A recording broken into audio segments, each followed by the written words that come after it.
to another live chilling with CuZo. Hey, but before I get started, you think that Tupac shit, like, you know, them getting his killer and everything like that, do you think that that's like covering something that's like way bigger? Because I mean, it's been 27 years and it's like, okay, like, yes, we have justice, but the dude that you got been telling on himself this whole entire time. So it's like, why now? Like, what's going on behind closed doors? Like, just by watching a few of the, a few videos on the coverage of this shit, it just seemed kind of weird.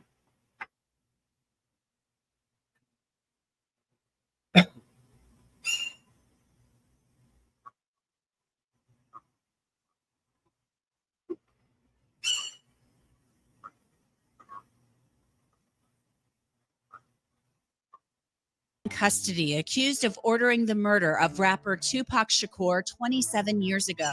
Dwayne Davis was the leader and shot caller of the Southside Compton Crips. Police say Dwayne Keefe D. Davis ordered the hit on Tupac Shakur. So who is Keefe D? We look at 6 things you need to know about the man accused of ordering the murder of Tupac. Welcome to Law and Crime Sidebar Podcast. I'm Anjanette Levy. Tupac Shakur's family and his fans have been waiting 27 years for someone to be held accountable in Tupac's murder. That day is now here. Dwayne Davis, whose street name is Keefe D, faces a charge of open murder with a deadly weapon and a gang enhancement in Tupac's murder on September 7th, 1996. Keefe D is a member of the Southside Compton Crips. Some people say he's actually a gang leader. Suge Knight and Tupac Shakur were affiliated with the Bloods. Tupac Shakur was an artist who was signed with Death Row Records. And that Death Row Records and its CEO, Marion Suge Knight, were closely affiliated with the Mob Piru criminal street gangs, and that they had an ongoing feud with the Southside Compton Crips.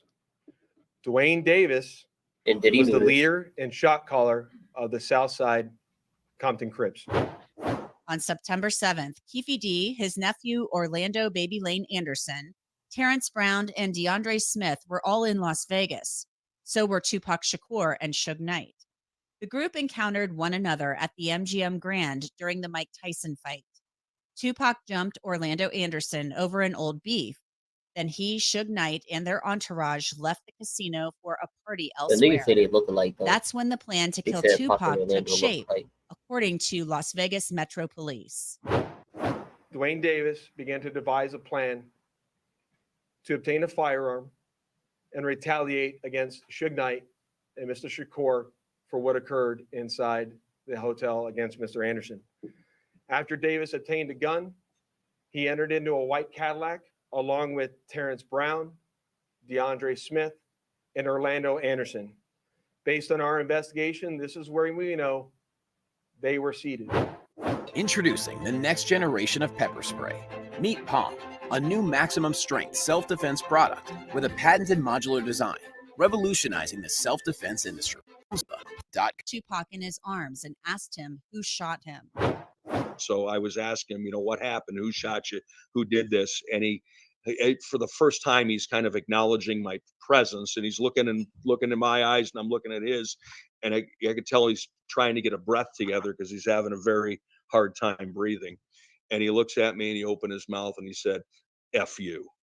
And after he said it, he kind of gurgled and coughed. His eyes rolled back. He lost consciousness. So that would be the last thing that he ever said in his life. Tupac Shakur died days later after being taken off life support. Suge Knight stuck to the no snitching street code, but Knight knew exactly who fired at them from a white Cadillac. With no one talking, police said they couldn't make an arrest. But years later, Keefe D would find himself in a jam because of his drug dealing.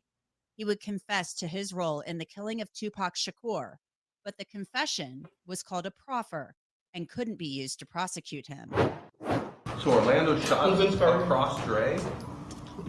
He leaned over on the window, he rolled down the window, popped. Keefe Keefe D's proffer was played He in the snitched. documentary Murder Rap. That was the first time the public heard it. Keefe D laid out in detail what happened that night and why to LAPD Detective Greg Kading and others. I spoke with Greg Kading about Keefe D being indicted all of these years later. Yeah, I'm just elated. Thank you for having me, first of all. Yeah, it's been a long time coming. This my thing because I don't know. I'm not in the streets. All right, I'm a civilian. All right. Then technically, keep you snitched. Ain't that's like the code? You can't really do like if you say homeboy did it, ain't that technically snitching? I don't know. I mean, better late than never, they say, but holy smokes, it's 27 years have gone by, and I'm just so glad to see that someone is finally being held accountable for the murder of Tupac. So I'm just stoked. How big of a gang leader or what have you was Keefe D in Compton? Because I've heard people say he's a gang leader. Some people laugh when you call him a leader of the South Compton Crips. I mean, how big of a deal was he, or was he just kind of like a blowhard? He was relevant because he was dealing a lot of dope, and because he had a lot of dope, he had a lot of money. Because he had a lot of money, he had influence. So it was just those things. But he is a bit of a blowhard. He's not like his nephew Orlando, who was the actual gunman who killed Tupac. That was a serious, committed gangster who was a killer. Keefe D is a little bit more of a figurehead, so to speak, and he's definitely a legend in his own mind. But all things considered, he's not who he presents himself to be in the sense of this big, dangerous, infamous gangster.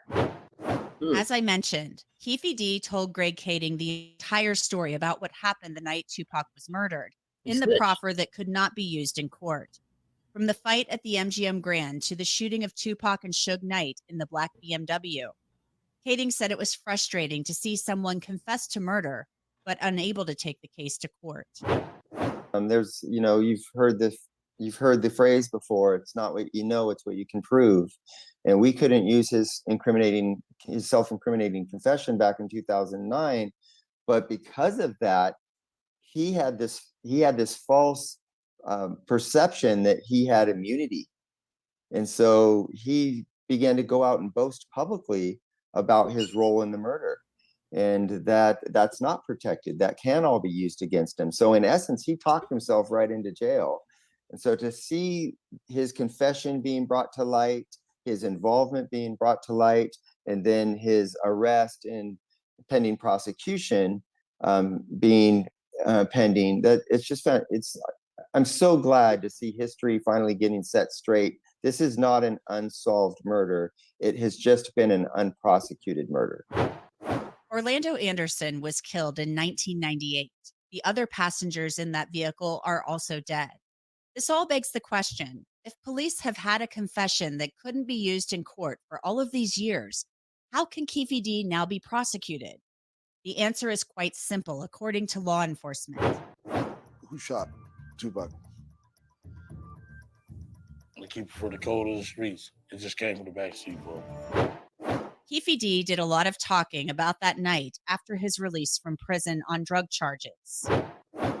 Mr. Davis's own words reinvigorated our case in 2018. Had he not confessed to us, and then we made that confession public when I published the book and the documentary came out, and so we basically exposed it all as to what took place in the investigation and what his involvement was in Biggie's murder.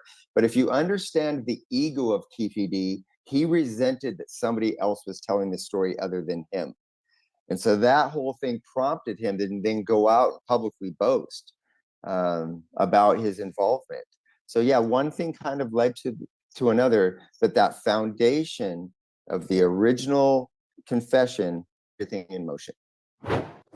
Last July, Las Vegas Metro Police executed a search warrant at Keefe D's home in Henderson, Nevada. Face the house, slowly walk back towards the sound of my voice. You're doing good. Appreciate your cooperation. Word started to spread that a grand jury had been impaneled to investigate Tupac Shakur's murder. But as the weeks passed, hope started to fade that anything would come of it. I literally texted my old partner this morning before I'd heard anything about, prior to any of this breaking news about the arrest. And I literally texted my old partner, Darren Dupree, this morning and said, what in the hell is taking so long? And the next text I get is actually from Mike Dorsey going, hey, they just arrested him. So Wow. yeah, it was just, there did seem to be a real delay there. But I think that they were being strategic and making sure that they got everybody locked into their grand jury testimony so that they can utilize that later if necessary. So hopefully they've got all their I's dotted and T's crossed and are ready to go and see where this heads next. Keefe D also wrote about the night of Tupac Shakur's murder in his self-published book, Compton Street Legend. Keefe D wrote in the book that he tossed the Glock in the back seat and made eye contact with Suge Knight. Knight was driving a black BMW. Tupac was in the passenger seat. Keefe D wrote, like two rams locking horns, Suge and I looked each other dead in the eye. The terrified expression on Suge's face read, damn them N-words. One of my guys from the back seat grabbed the Glock and started busting back. Keefe D said he and Suge Knight knew one another from Compton. One thing about this, he has been on YouTube and some other. See, it'd be your old man stuff. You know what I'm saying? Damn, dog.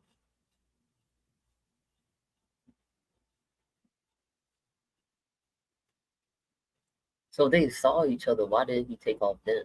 Like, why did he just sit there? I mean, I know you shook, but still, like, damn, you gotta get out of there. That's crazy. But it was literally just some street shit, though. Outlets basically saying, I hate the way that went down, things of that nature. I think he said that, he liked Tupac's music, and it's almost like he was speaking regretfully that this had happened. But he's now accused of being the person who ordered the hit. Do you think he really does regret that? I mean, he seemed to be living a pretty nice life in Henderson, Nevada. No, I don't think he has true regret like you and I might have regret. He doesn't carry that same type of remorse. He doesn't have that same type of regard for human life. So no, I don't think that he has that type of regret. In fact, when we interviewed him, and he said after the shooting, after they'd shot Tupac, they went and parked the car and they were heading back to their hotel. They're at an intersection, and the ambulance was coming by that was rushing Tupac to the hospital, and him and his friends were just laughing about it. So no, I don't think that he has any true remorse. I think it's time has finally come for him to answer for his sins. Aside from Keefe D, there's only one other witness who's still alive who knows what happened that night. It's Suge Knight, who's serving a 28-year prison sentence for running a man down and killing him in Compton. Suge Knight has credibility issues. He's in prison for a really long time. Do we possibly hear from Suge Knight at some point about this? I would be absolutely shocked if Suge Knight was ever brought into court as a witness. He's completely unbelievable. He's not credible, and he's not going to, from prison, become a rat. He's not going to take the stand and testify against somebody else and then go back to his prison cell in general population. So no, he will. I don't think we're going to see any of Suge Knight in regards to this trial. What is clear, Dwayne Keefe D. Davis is sitting in a Las Vegas jail cell where he's being held without bail. History has finally been set correct. Now it's no longer from the public perspective an unsolved case. Now we can close it. Tupac can rest in peace, and we can move on. And now we know. You see how they explain this shit? Like, oh, now we're done with this, and then you guys can relax. Like, nah, bro. Like, I feel like it's something more that's in the works. That's going to go like smack us right in the face. Cause we chill, we relax right now. Cause Tupac can rest, but that's the thing. Like, something fishy. So that that mystery's been solved. Dwayne Davis will appear in court Wednesday morning in Las Vegas for an arraignment. At that time, he will enter a plea to the charges and a trial date could be set. And I will be there, and I will bring you the very latest from Las Vegas.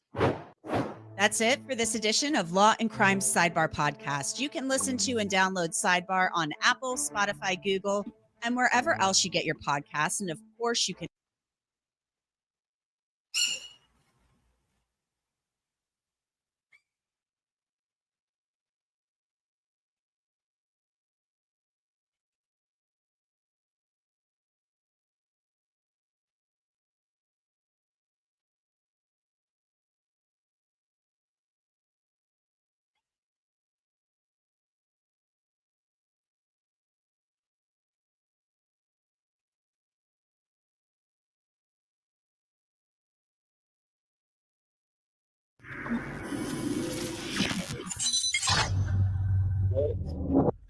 Well, in fact, there was the rumor that after Pac got killed, Puffy gave Zip $1 million that was supposed to be handed over, and Zip ended up keeping it. And I remember when I interviewed TK Kirkland, who was actually roommates with Zip at one point. They were that close. He actually said, yeah. The Fed said that too. He said that shit actually happened. Well, the story that has circulated was that after Tupac got killed, Puffy allegedly gave the money. I heard to Zip. Yes. And Zip was supposed to give the money to Keefe and them. Yes. But he never gave the money to him. But thank God he never gave him the money, right? Think about it. If he gave the money, Puffy will be in prison now, money for hire, a murder for hire. So thank God. It's just a true story. I'm not saying yes or no, but if he would have gave them the money, it'd have been a murder for hire and Puffy would be locked up. The FBI said they said he's a dirty motherfucker. Yeah, and he even said that, like, in retrospect, that was probably the best thing that could have ever happened to Puffy. By Zip stealing the money, now Puffy isn't connected to that shit. Or else it would have been like a murder for hire or something. You know what I'm saying? The FBI said Zip. So the FBI told you said the he same was a thing. dirty motherfucker, yeah. So the FBI told you that Zip kept that money as well. They said Zip's a dirty motherfucker. Everybody cross you. You're the last one to know every fucking thing. Even lawyers, your friends, everybody can cross your ass. You just don't know. Even the dudes you was riding in the car with every day, like a low jack. Like, what the fuck? Yeah, well, I mean, like I said, Zip had a history of ripping people off. Yeah. He never ripped me off. Well, otherwise he wouldn't have. Did he technically do? I mean, if he kept the money that supposedly. True. So actually, he ripped you off for $1 million. Yeah. If that's what happened, yeah. They sure said it. The FBI said that. The people down, U.S. attorneys, all that. They said that. Zip's a piece. They said he's a piece of shit. But I didn't ever know that he got no money. But they said he got it. Yeah. Well, Gene Deal said he got it too. Oh, Kirkland, really? yeah, everybody's, yeah.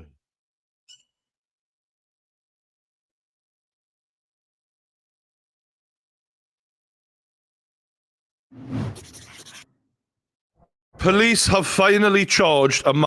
Okay, I'm not listening to you. This is American drama. All right.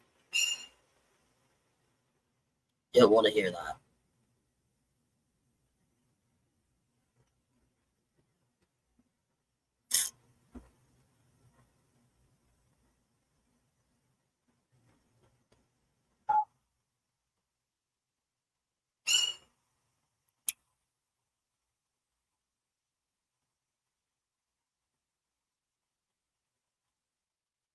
That claimed, which we know wasn't true. Yeah. Check this out. We don't talk about things that are nonsense. We don't even entertain. Puffy, right? His baby mom Kim. That claimed, which we know wasn't true. Yeah. Check this out. We don't talk about things that are nonsense. We don't even entertain nonsense, my brother. So we're not even going to go there, with all due respect. But I appreciate you as a journalist asking. Thank you.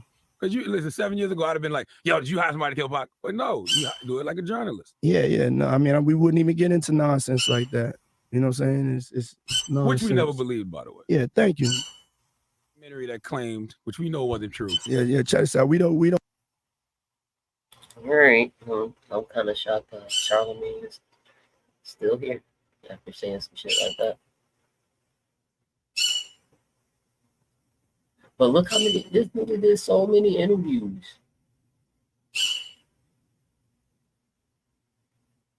Yeah. And Orlando is the shooter. He's the known shooter. I mean, everybody. Breaking news, guys. Keefe D has been charged with the documentary that claimed, which when you mix baking soda. What? When you mix baking soda into ketchup. So ketchup shooter. This thing literally squirts. There's always that one jackass who actually want to try it. Lex, this new ketchup you got, what's wrong with it? I'm trying to put it on my glizzy. What's wrong with this ketchup? It's normal ketchup. Please, I just need help. What do you need help with? Open the ketchup.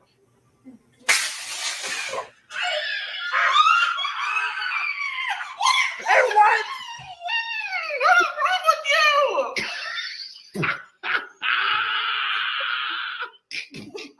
When you mix baking soda and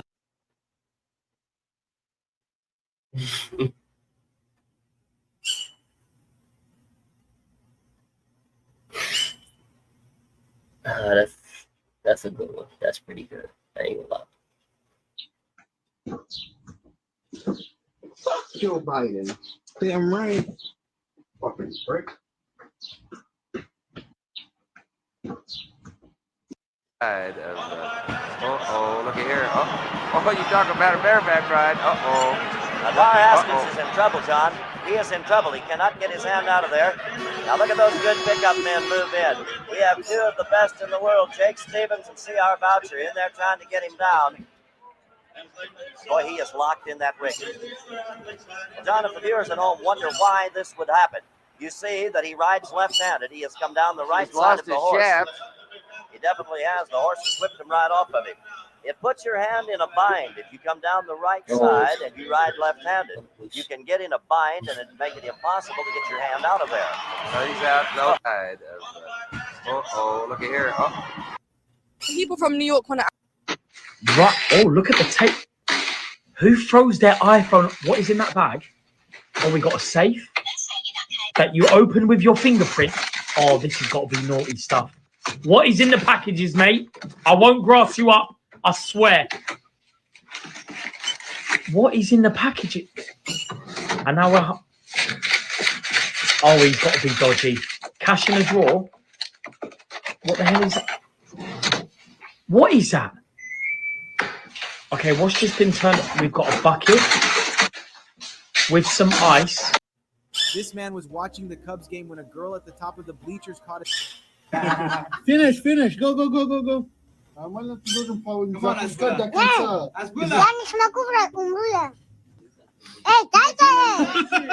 Alright, let's get into it.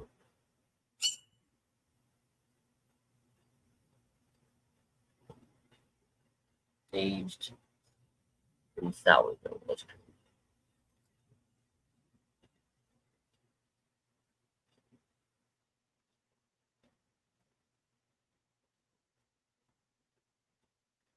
All right, dinner is ready. Come on down. The pepperoni and cheese stuffed crust. All right, dinner is ready. Come on down. I made everything. What? Don't just try to be nice, though. I want you to really. Wait a minute. What am I supposed to try first? I'm scared. This looks really good. However you want to eat it. Don't lie for the camera. No, you just made me nervous. Move. Oh my God. Is it really good? It's amazing. You tried this? This is amazing. What the heck? Huh? And you say you don't cook? Move. This is, oh my God. Wait a minute. Wait a minute. No way. You really made this? Yeah, I made it all. I just made it. Oh my gosh. This is amazing. This is better than most restaurants' vegan scramble. Really? Yes. What the heck? Oh, wow. All right. That boy can cook. The pepperoni and cheese. Crispy baked. It took me an hour and 25 legal minutes to figure out what this was. Get so close right now. I called 2 Best Buys, a Home Depot. I called Lowe's, and I called McDonald's to see if just anybody knew what this was. And the McDonald's employee actually told me, he asked me, he said, "Are you by yourself?" I said, "Yes." He said, "It's called a Sopito electric French fry cutter." I'm like, "Oh my goodness." He said, "Right now it's discounted," but he said, "Do not get it unless you're serious about your French fries. If you want to take them to the next level." I'm ready to take my French fries to the next level. I'm not going to lie to you. It looks really cool. Hopefully this helped you guys because it took a while for me to figure this out.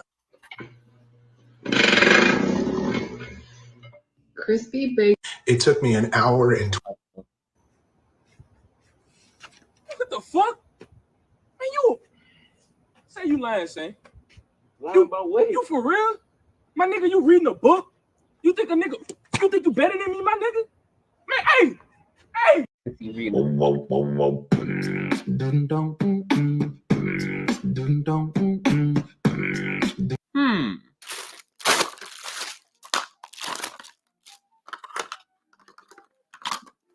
I'm sorry.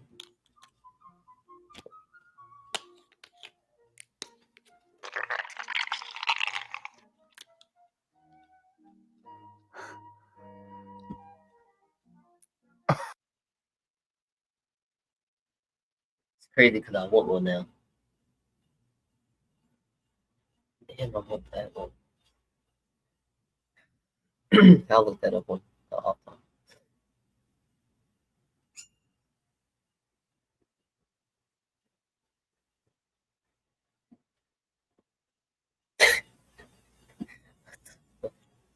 Castanet and Duke Dennis sing Love.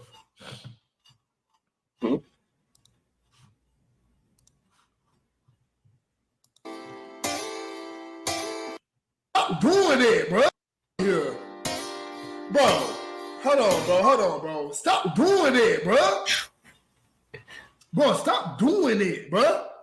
It's a million pictures, bro, y'all can choose from, bro. Why y'all choose from this? That's what you mad about. Hold on. Dug up some. I used to think that I wasn't fine enough.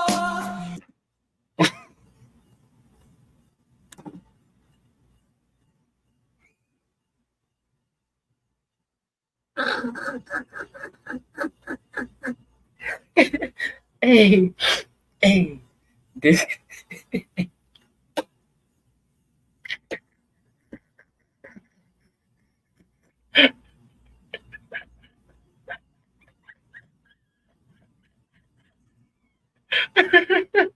Oh my god, bro. Oh man. Oh my god. Oh my god. Oh my god. I gotta hear the rest.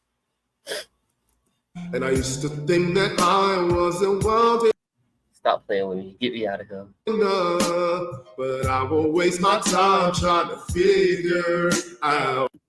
Believe you're hurting me. Hey yo, cop part is killing me, yo. I gotta get out of here. Oh, I gotta get out of here. That's crazy. Oh man, I ain't making it to the love part. I don't even want to hear that shit. Oh, that's crazy as hell.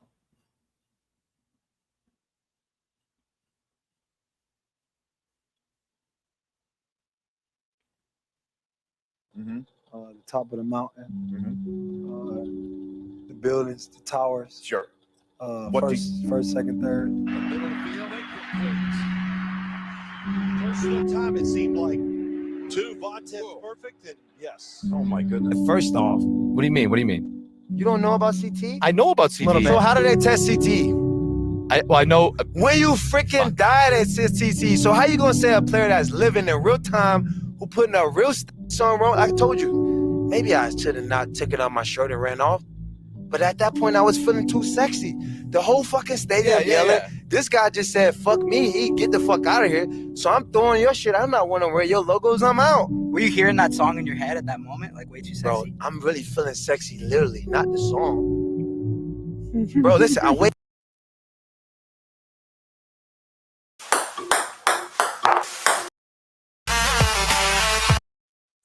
Sometimes you just have to sit back and let a true professional work. I think this guy knows what he's talking about. That kind of shit was funny. Still kind of stuck on that.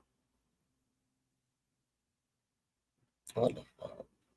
Why did they make an AI song?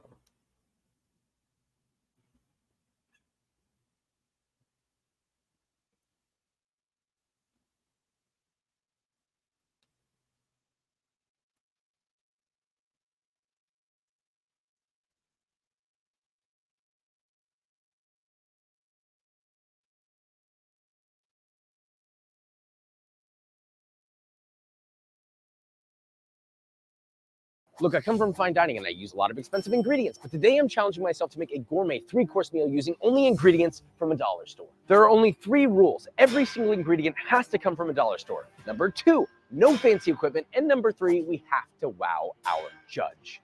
Okay, they don't have any fresh food here, which is a problem. They'd have frozen stuff, so country style ribs, okay. Vegetable oil, golden chef. It's gonna be me today, so I'm gonna light myself on fire. All-purpose flour, let's go. But dollar They call it store Dollar stuff? Tree. I don't know Everything is if you can actually make that stuff $1.25. work. Inflation's real. We didn't get everything we needed here, but we did get trash bags instead of regular bags. I wish that was a joke. Let's go. We went to the next store and found milk, eggs, vanilla ice cream, and baking powder. 100% orange juice. Wait, now this is where they get you. From concentrate. How can you legally say 100% orange juice and do that? Garlic powder. Hiya. Brown sugar. I was thinking that the red onions would be single. These are $2.49 for a whole bag, but let's go. Nori, a little chicharron, jalapenos, lemon.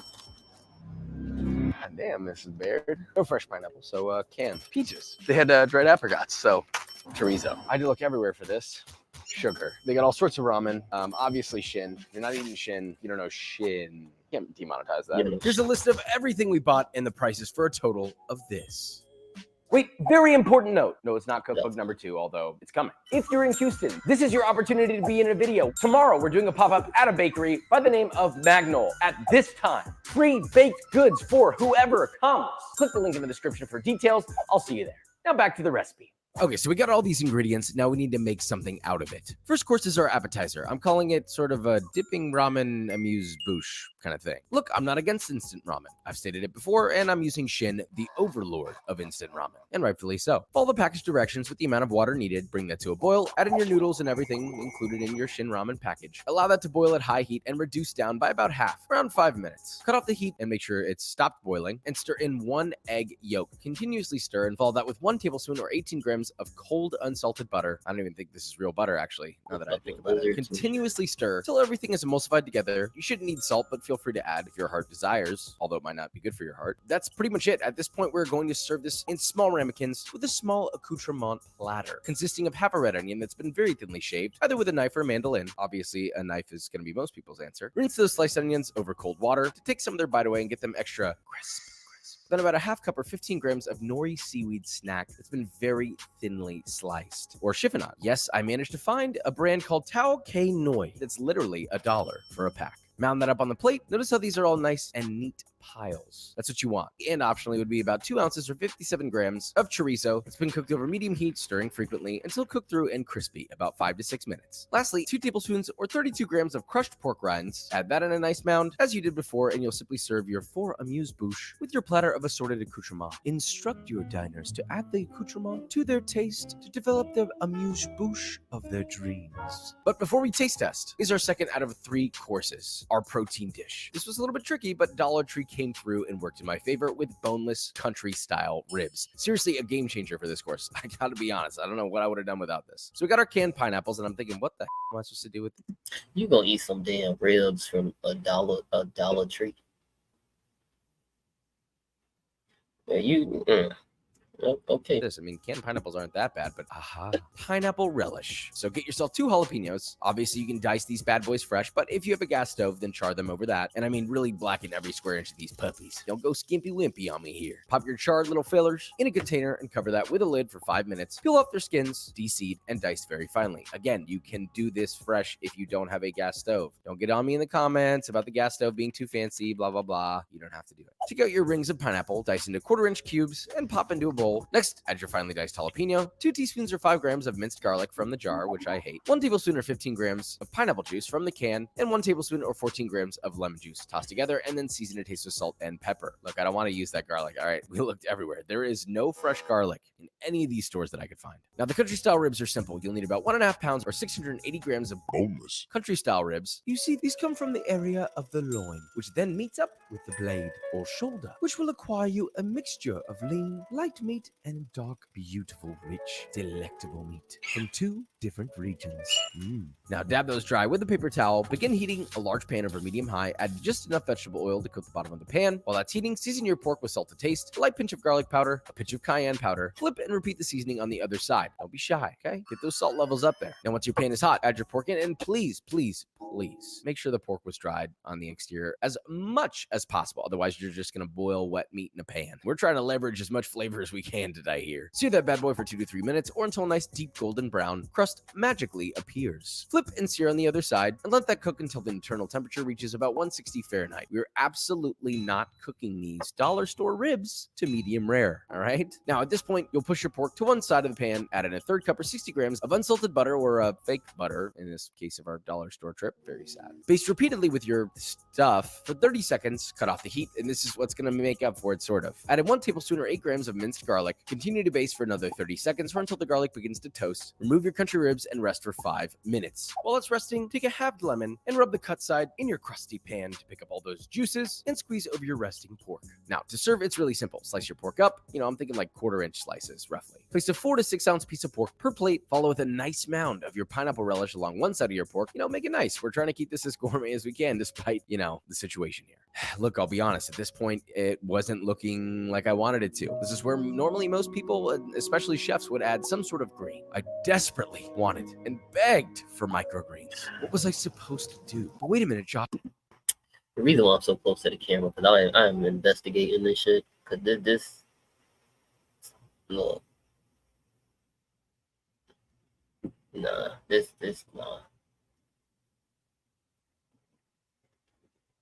I mean, he's still alive. This 5 months ago, so it didn't kill him. But I'm not eating it. What about the nori snack from earlier? I cracked into those little pieces and garnished my pineapples by standing shards of those up in the relish, creating a little bit of height. So since we had chicharrones from earlier, popped on a big piece for some crunch and a light dusting of cayenne or paprika for color. Honestly, I kind of like the way this looks, although the colors are a bit dull and I am praying the flavor's not. But we must complete this meal with a dessert that leaves you satisfied. Please, canned peaches. Please don't fail me now. So once I bought these canned peaches, I immediately knew I was going to make some form of a peach cake. But how do you elevate that? How do you make it more exciting? There's not really much to it. It's just kind of mix and bake. But if you make it an upside down peach cake, so good that everyone wants to show you their peach. But before we head down that road, do me a quick favor and pour 2 cups or 545 grams of orange juice in a small container and freeze for 2 to 4 hours or until frozen solid. I get that wait time's not realistic and you can omit it, but it's kind of dope, and I'll show you why in a second. Now, cake. First off, you need 1 can of sliced peaches in juice. Remove all your peaches and, well, slice them in half again, lengthwise. It has the texture of like hamachi. Place those in a bowl and set aside.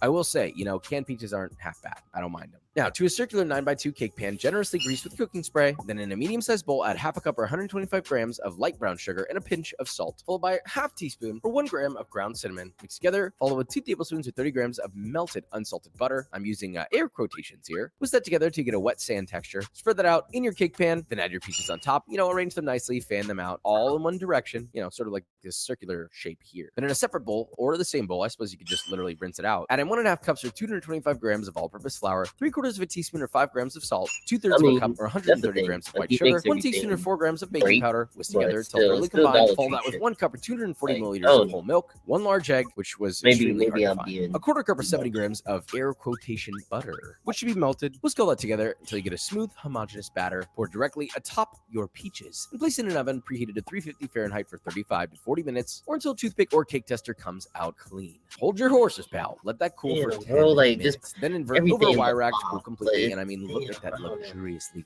Okay, I'll eat it. bottom. And the dollar store did that? Okay. Once that's cooled completely, using a ring cutter, or you could use a knife, I suppose, cut out 2 to 2.5 inch circles of your cake. You'll get about 4. You could also cut small squares with a knife. It's completely up to you. Look, with the scrap, save it in your fridge, snack on it, or make cake pops. I don't know. Now pull out your frozen orange juice, scrape it repeatedly with a fork to create orange snow, which is actually called a granita. Now we assemble. Place your cake smack dab in the center of a plate. Top it with a generous couple spoonfuls of your orange granita. Press down the center, to create a little bit of an indentation to hold your ice cream, which we bought earlier, also very difficult to find. Then using a round ice cream scoop, get a circular ball of ice cream spooned right on top. Full transparency, I lost my smaller ice cream scoop. Yes, I know, tragic. We'll get another. So this scoop is arguably a bit larger than I would like, but hey, I don't think our eaters will be complaining. Now, optionally, finish this puppy with the dried apricots that we found last minute, which I have very finely diced. And that is our whole meal right there. I gotta be honest, it wasn't exactly the cheapest to get these ingredients, but we worked with ingredients that I never would have in my entire career, randomly picked. So I think it's time that we taste test. We have 3 dishes, an appetizer, a meal, and the weed whacker, but also desserts. Course 1, appetizer, whatever you want to call it. In the center of the table, your accoutrement. Onion, a little bit of nori, some chicharron. Stir it in. Because of the butter and the egg yolk, it gets nice and thick and viscous. It's got the umami from the MSG. That onion perfumes with the hot sauce. All of a sudden, I don't even recognize that this is an instant ramen. Main course. The pork looks moist. Pineapple relish, a little bit of that. This tastes great. What I would add real butter. It's obviously olive oil to the relish, but even without those things, you still get a much more elevated experience. You got the fruit and it's sweet, even though it's kind of dulled from being canned, and a little bit of spice from the jalapeno, and it's garlicky. The meat's actually not bad at all. Dessert, peach cake, ice cream. I was thinking like peach pie, but in the form of cake. This came out very good. Granted, the granita's melted. This like perfectly complements everything. It's like refreshing, but it's rich, it's sweet, it's got a little bit of spice from the honey, the peach, the orange. It's like fruits that all belong together. It's a gathering, a small one at the family table in your mouth. Look, if I got a dessert like this, I wouldn't be mad, and I wouldn't know that this came from a dollar store. Oop. All right, Kendrick's here to taste test. Yay! Ramen. You don't have to go so fast if you don't want to. We can edit it. Good. Very creamy. The chorizo was nice little crispy bit. Added some texture to it. Adding the onions definitely freshened it up a little bit. They creamed. Yeah, there you go. That's really good, like surprisingly so. I've never heard of country style ribs before. If you were allowed to put a little bit more juice on that, it'd be perfect. Country style ribs, add them to your list. Kendrick's really good at getting good bites. It's important. Of the 3, I think this definitely came out the best. If you told me you got everything from a dollar store making this, I wouldn't believe you. Right? That's what I was surprised about it. It's incredibly rich. Those canned peaches, they did something. Yeah. Don't you give up on them damn canned peaches, all right? You keep moving the house. Thank you, Kendrick. I appreciate you coming in. With a little bit of creativity, technique, intention, it came out, I was surprised myself. It's pretty good. So remember, whether you have a lot of money or a little bit of money to spend on ingredients, it doesn't matter. You just got to give a little bit of care, a little bit of heart, some intention. But you want to know what else is pretty good? B-roll.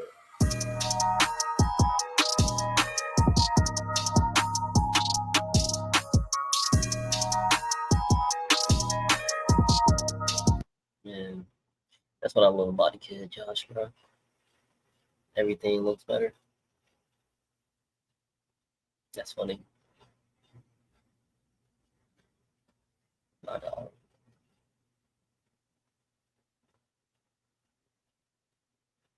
What? I'm kind of torn about my this. Today we are going to be testing our football skills with a wide variety of challenges to see who is the ultimate football player. Why is there tinfoil? Because the first challenge is who can truck through more layers of tinfoil, starting with 5. Go! Now it's my turn. Here we go. Ah! Imagine that was a defender. They're done for. We doubled it. We're at 10 layers. Good luck, James. I don't need luck. Oh, he's like that. Okay. Spin move. It's that time. 25 layers. Ah! Oh! How? Because I'm like that, bro. You're a tank. I forfeit. I'm scared. Let's go. Next challenge. James is currently at 1-0, and the loser of the challenges is going to have to go into the ice bath. That's the Bro, forfeit. I am about to unleash tryhard Jidel like you've never seen. Oh my God. I'm a little worried. Tryhard Jidel is a different breed. The next challenge is a 40-yard dash, but we're going to play a game of NFL Rivals. Whoever can score a touchdown first wins, and the loser will have to run in clown shoes. Big shout out to NFL Rivals for sponsoring today's video. All right, here we go. Let's see. I got to get it on my first drive. What a kick. Look at this. Juke. Oh my God, I'm going all the way. Run. Bruh. I thought I was going to go all the way. Dude, I was kind of worried there, but that was a big kickoff return. Okay. Oh, I'm through. Run. Oh, dude, it is too easy. 25 yards. You know what? Let's just do another run. It's working. Juke. We're going to do a little passing play. All right, you know what? We're going back to the run game. We're on 3rd and 10. Okay. All right, here we go. Juke. Oh, that is. Oh, yes. Oh. All right, I'm about to get a touchdown. You know what? We're literally yards away, so how could I not just do a power run right here? All the way. Little wildcat. Let's go. Oh, That's a touchdown. Yes, sir. Okay, you have to score, or else you wear the clown shoes. I'm going to take even less plays than you did. You know what? And I'm going to go for the 2-point conversion. So James will have to also go for that with another run. I don't want to switch the direction. Oh, my God. What are you doing? Come on. No! Yes! I just got to get the field goal if I score a touchdown. I accidentally started just doing straight jukes. Am I throwing it? What Yeah! No, I'm on 2nd and 22! oh, my. To be fair, though, you're already at like the halfway. Wait, what are you doing, bro? How do what you are go? you doing? How do you run? You are 3rd and 21 Third right and here. 21. You need to do a deep pass. Oh, you're running it? Yeah.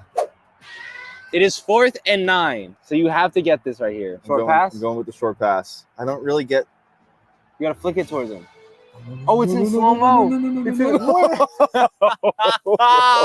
This dude is a noob. Bro, you got to get in the clown shoes. No! Bro, I might be looking like a clown, but you're about to go down. I'm not going to lie. I think the clown shoes might give him an advantage. 3, 2, 1, go! Bro, you look mad slow. Stop. 5.8 seconds. 5.8? Yeah. Well, we're in clown shoes, so let's see how you do, bro. I feel like he's about to lose. Look at him. He doesn't even know how to stand up straight. Got longer legs than James, so hopefully that gives me an advantage. And I don't have clown shoes on. I should win this. 3, 2, 1, go!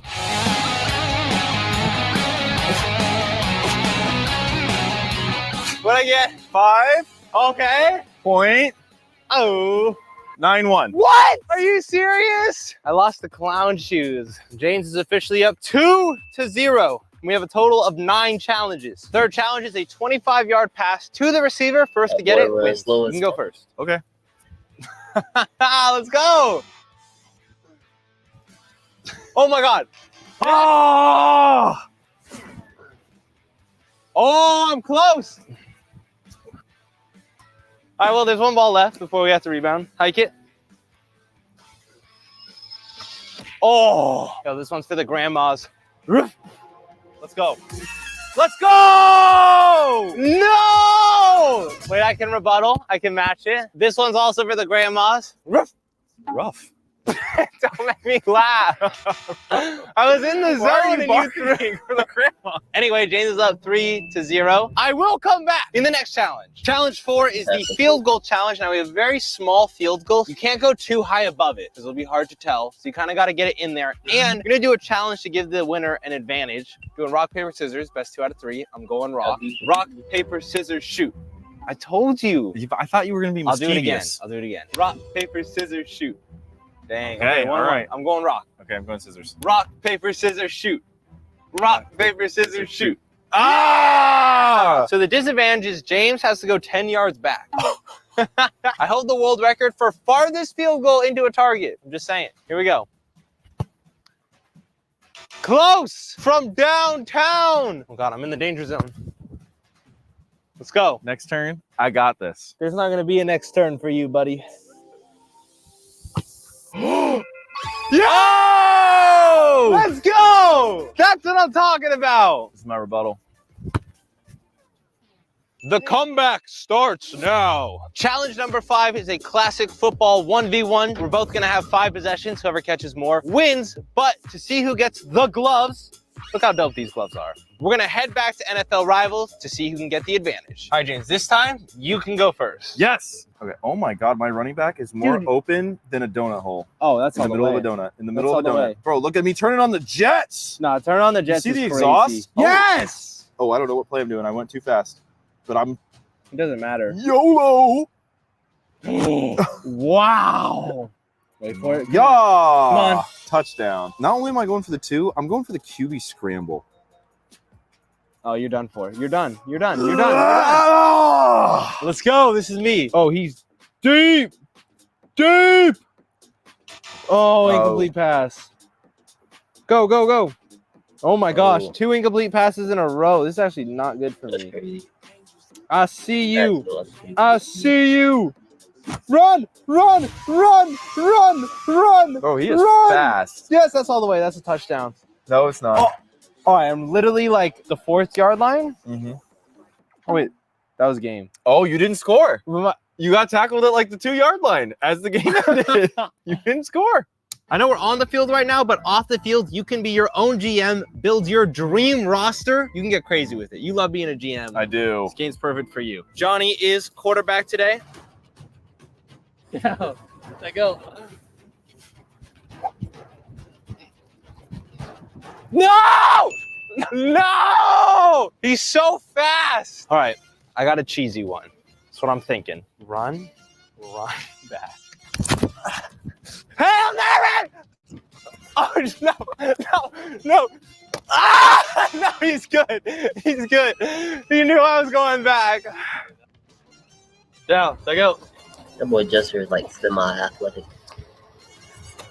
Hey. Yeah! Defense, hands late. Let's go. Don't sleep on me. Down, I go. Down. Oh. No! Hands, baby, hands. Good pass. That's on me. I was open. Down, I go.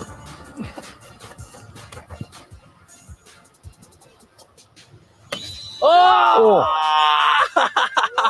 Nice pass. All right, guys.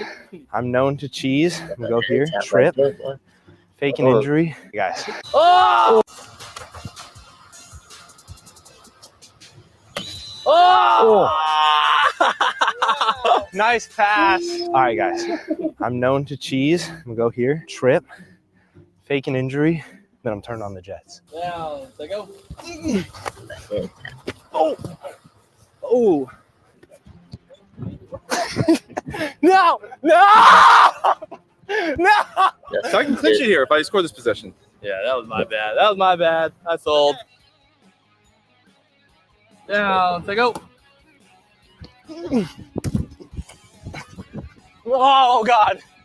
Yes! With the way the score is set up, if I don't catch this, I lose. So this is a big one, so I'm thinking. There you go. I got burners, bro. Like, you let the receiver get up under it. Come on now. Boy, just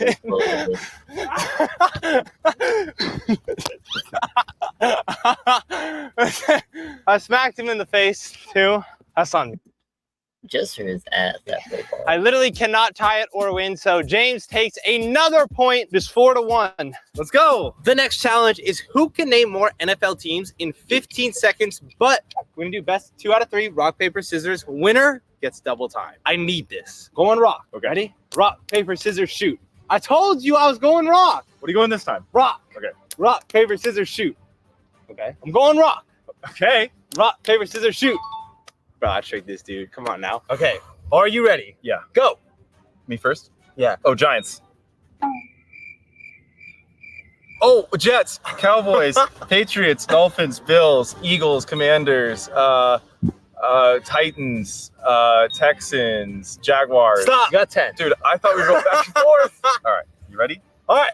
I am ready. Go. Rams, Chargers, Texans, Cowboys, Bills, Jets, Giants, Dolphins, Patriots, Commanders, and I need one more. We're going with the Seahawks. That is 15. Or That is more teams than I named in 11. I don't even need all 30 seconds. I got 11. He got 10. I am malfunctioning. GG. The next challenge is the distance challenge, where he's going to get 2 attempts to throw it. Whoever can throw one of the attempts farther wins the challenge. They do call me weak sauce on the football fields. Boom! Long bomb, John bomb. Yeah! Let's go! I have the lead right now, but it is 2 attempts. So if I can get a little farther, that would be clutch.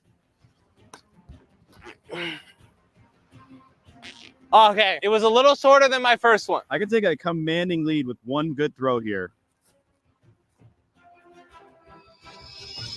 Yeah! I win! Let's go! Bro, I'm only down 1 point. The comeback. Oh my god, I'm choking so bad. Bro, after the 1v1s, I was feeling good. The next challenge is a test of strength and mental strength. It is the weighted sled run. We're gonna add like a ton of weight to it. Whoever can run longer wins. We're gonna play rock, paper, scissors for an advantage. The winner will have less weight. This is big. This is a big rock, paper, scissors. I'm going scissors. Okay. Rock, paper, scissors, shoot.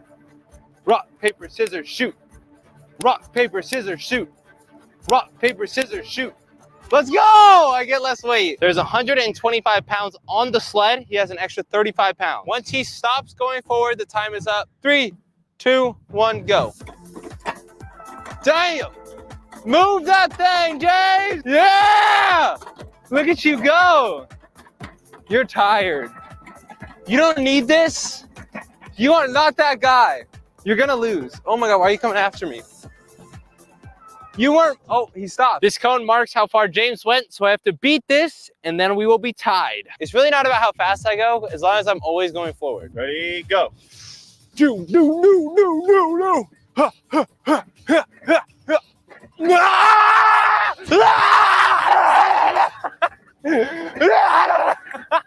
I win! It's tied! It's all tied up, and for the final challenge, we're gonna get 30 minutes to hit the best trick shot. Then Johnny is gonna decide who had the better trick shot. That person will win, but we're gonna play another game of NFL Rivals. The loser will get 5 less minutes. All right, starting out. I might go all the way right here. You never know. Juke. Just kidding. Not even close. Who's open? Who's open? Oh, I see you. I see you down the middle. I see you. Pick. Oh, that should be an interception. He's gonna run into it. Let's go. That's all the way. That's a touchdown. Open end zone. Bang! Touchdown, baby. Let's go. Hey, look at the boys. Yes, sir. Come on. Come on. Come on. Come on. No good. No good. All right, bro. This is my time. This is my time. You're already on the 30. The defense, bro. The defense heard you talking trash. They wanted to help me out. Okay. And my boy burned him deep. Damn. He burned him very deep. All right, never mind. You literally already scored. All right. Do I go for the 1 or the 2? I feel comfortable doing the 2. Oh, the passing play? I just realized the fact that, like, there it is. Yes! Let's go! All right, you get 5 minutes. Go. Like, the timer starts now. this is the whole challenge of football. And this is the most, like, unathletic. The most unathletic video I've ever seen Jessa put up. But, you know, it is what it is. And while James is doing his trick shot, let me tell you guys about the sponsor of this video, NFL Rivals. And in this game, you get to vanquish your echo. And I got some NFL Rival card pack as the and new packs to live in right battle. Oh my God. Oh my God. James, that was the trick shot. That almost hit me in the face. Watch this trick shot off his ball. Oh! I think I airballed. I think I airballed. For you, bro. For you. For me? Spin move.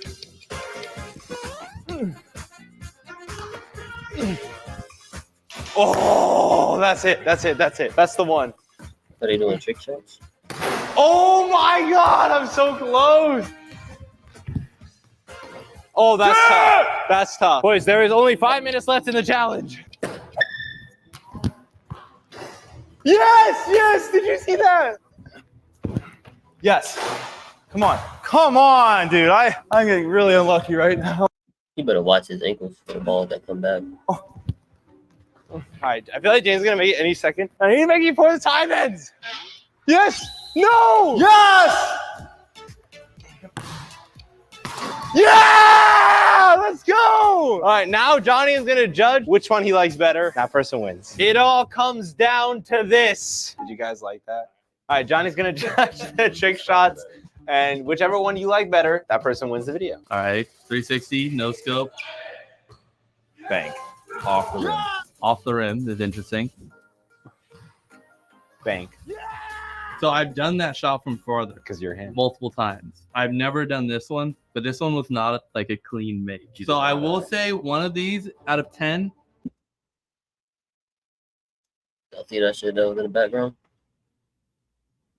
But this one was not like a clean make. So I will say one of these out of 10 is like a 6.5, and the other one's like a 5.5. What do you think yours was? You know, I want to be gracious. I'd probably give it a 6.5. What would you rate yours out of 10? A 7. I will say I've never done James's because that's not that hard. So I will say Jesse's is the winner. Yes! He just threw it! I mean, woo! Let's go! I know there's no ice in it, but this is literally an ice bath machine. So the water circulates. It's constantly putting cold water in, and this water is 51 degrees. Johnny, we're no longer friends. You got this, bro. This is your moment. Come on.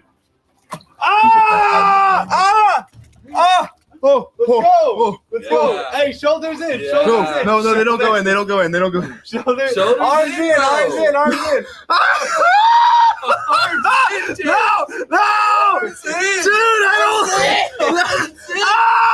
don't.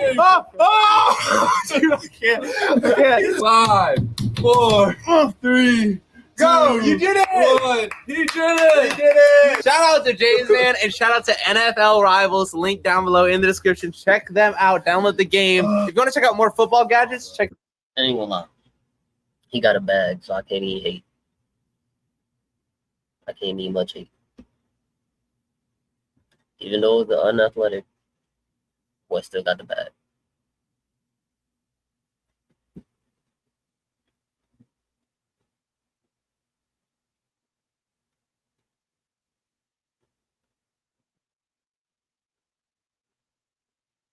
Hey, Honda's for brother. That's funny. If you balling on a budget, watch what? Oh no, that's the ramen pack. Oh, what in the dang Benny Hannes for broke mamas is going on? What in the dang poor guy stir fry is this? Somebody say stir fry. Quavo got the rinse, I got the glizz.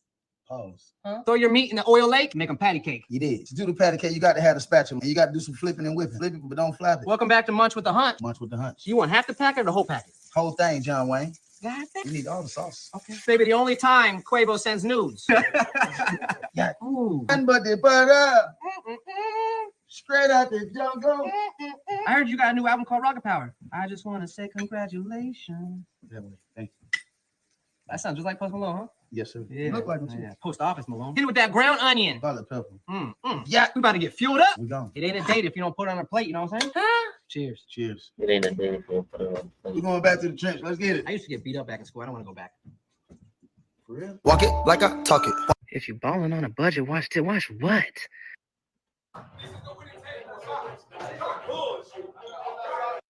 Let's taste rare drinks from around the world. Red Bull with less caffeine. Tastes a lot worse. 4 out of 10. Peach Coca-Cola. I don't taste any peach. Basically normal Coca-Cola. Green apple Fanta. That is way too sweet. 5.5 out of 10. A Twinkies iced latte. That is terrible. I think that's a 2.5 out of 10. Mountain Dew Fruit Quake. No idea what that means. Tastes like pineapple. 8.4 out of 10. Bamboo Yuzu Pepsi. This one's a little beat up. Oh, nice. Oh, tough start. I don't love it. I don't hate it. 5 out of 10. A Ding Dong's iced latte. Nope. Warhead's Blue Raspberry Soda. That is very blue. Oh. Let's taste rare drinks from around the world. Red Bull. Is your hair real? That should look. Go. Go. Oh! Oh, you got $20, bro? How's it taste? Go. Oh! Alright, that don't count. You used it because it didn't go in there like. Poked a hole in it. What? That's cheating. It's not cheating. Go. Ah! Girl, you missed it. Go. Go. Oh! Go. Go. Nothing again. Go. Oh! You want $1? You want to see Magic Trick to take this $1? I hope it's Do the blow.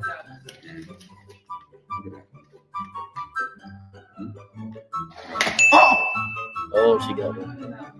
I wanted anyone. Go. They all messed up. Oh! Go. Ah! Go. Go. Oh! This is the funniest video ever. Hey! Hey, man! Hey! Oh, that. Off the backboard.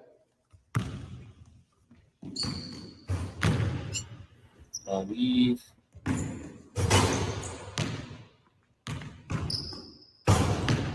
Windmill.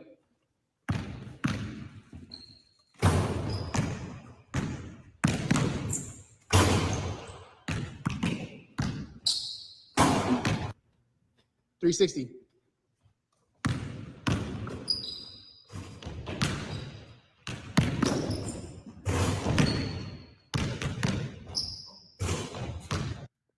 Off the wall.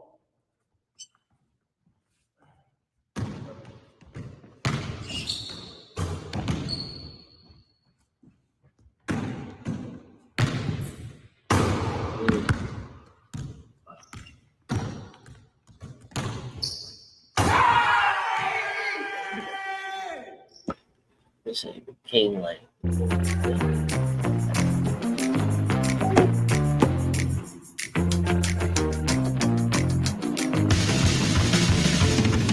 There, yeah.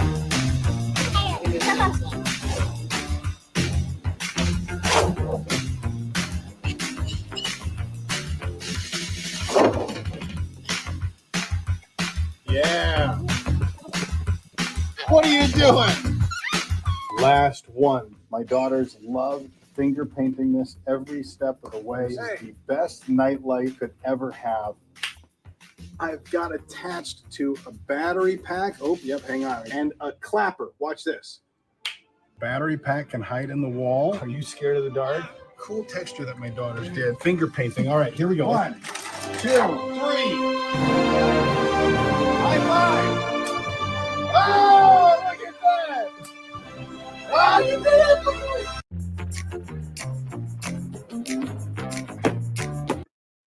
That's a dad. That's a dope ass dad. I ain't gonna lie. I'll love that. Excuse me, do you live out of this car? Actually, we both live out of the car. Both? Yeah, do you want to see? Does a bear in the woods? Of course. So this is my 2001 Toyota Camry. Bought her for $1,000 when I was 16. This is my friend Jack, my car mate. So this is where I make my food. I do not believe in ice. Ice, waste of bread. Have all my clothes here, dirty clothes. Shout out to Columbia for having a deodorized bag. I don't even know what that is. Is this how you charge everything? Just plug in your car, plug in my laptop and all my stuff. How do you sleep in this thing? We have to thug it out. Put my seat, it goes completely flat. This is how A sleeps, this is how I sleep. So why do you live in a car? It's crazy cheap and I'm going on a cross-country road trip. How much do you spend a month traveling? Ooh. Across the country and everything, I'm spending roughly around like $1,000 a month. Just the memories alone is so worth it. How do you make enough money to stay on the road? So I actually make videos for companies and I create them product videos and stuff like that. And how do you work out of the car? Work? Yeah. Libraries. All right, thanks. Excuse me.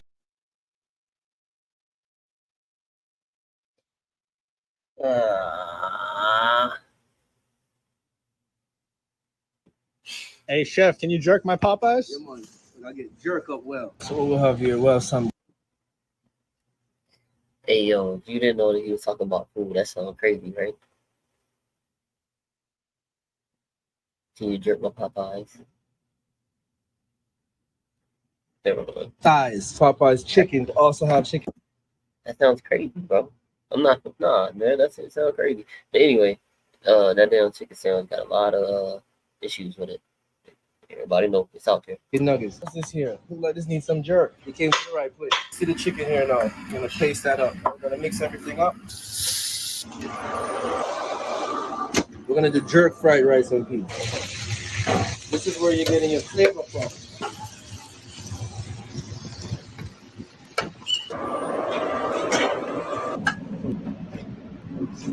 Yeah, for add time.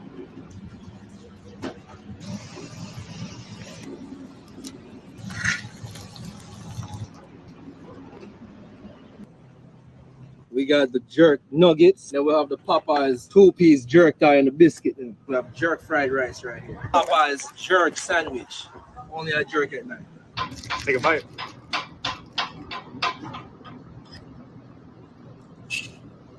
Ooh. Hey, chef, can you jerk my Popeyes? Yeah, man. I get jerk up well. So what we'll have here, well, some thighs. Popeyes chicken. Also have chicken nuggets. What's this here? I might eat it. I might eat something like that. I might eat that. My boy wants his first crispy lineup, so I start by sectioning the front hairs by his hairline, directing my comb from the corners to the middle. Take it down with my 1.5 guard, leaving the hairs not too long, but also not too short, keeping that darkness consistent. Clean the area of any dirt and oil with alcohol and follow it with holding spray to hold them hairs down. Go to attack the hooks first, so I set up a symmetrical base for the frame of the lineup. Going to work on the top part, I begin at the lightest points, having these spots dictate where the line must be placed. I then move across the lineup with my trimmers, hitting the vertical bars at the end, creating that square frame. Clean up any excess hairs poking out with my shears, sharpen the whole thing up with my razor, and yes sir, left him hella. Clean that bitch up. All right, people are tripping about this video, so I gotta ask, would you eat this? No. No.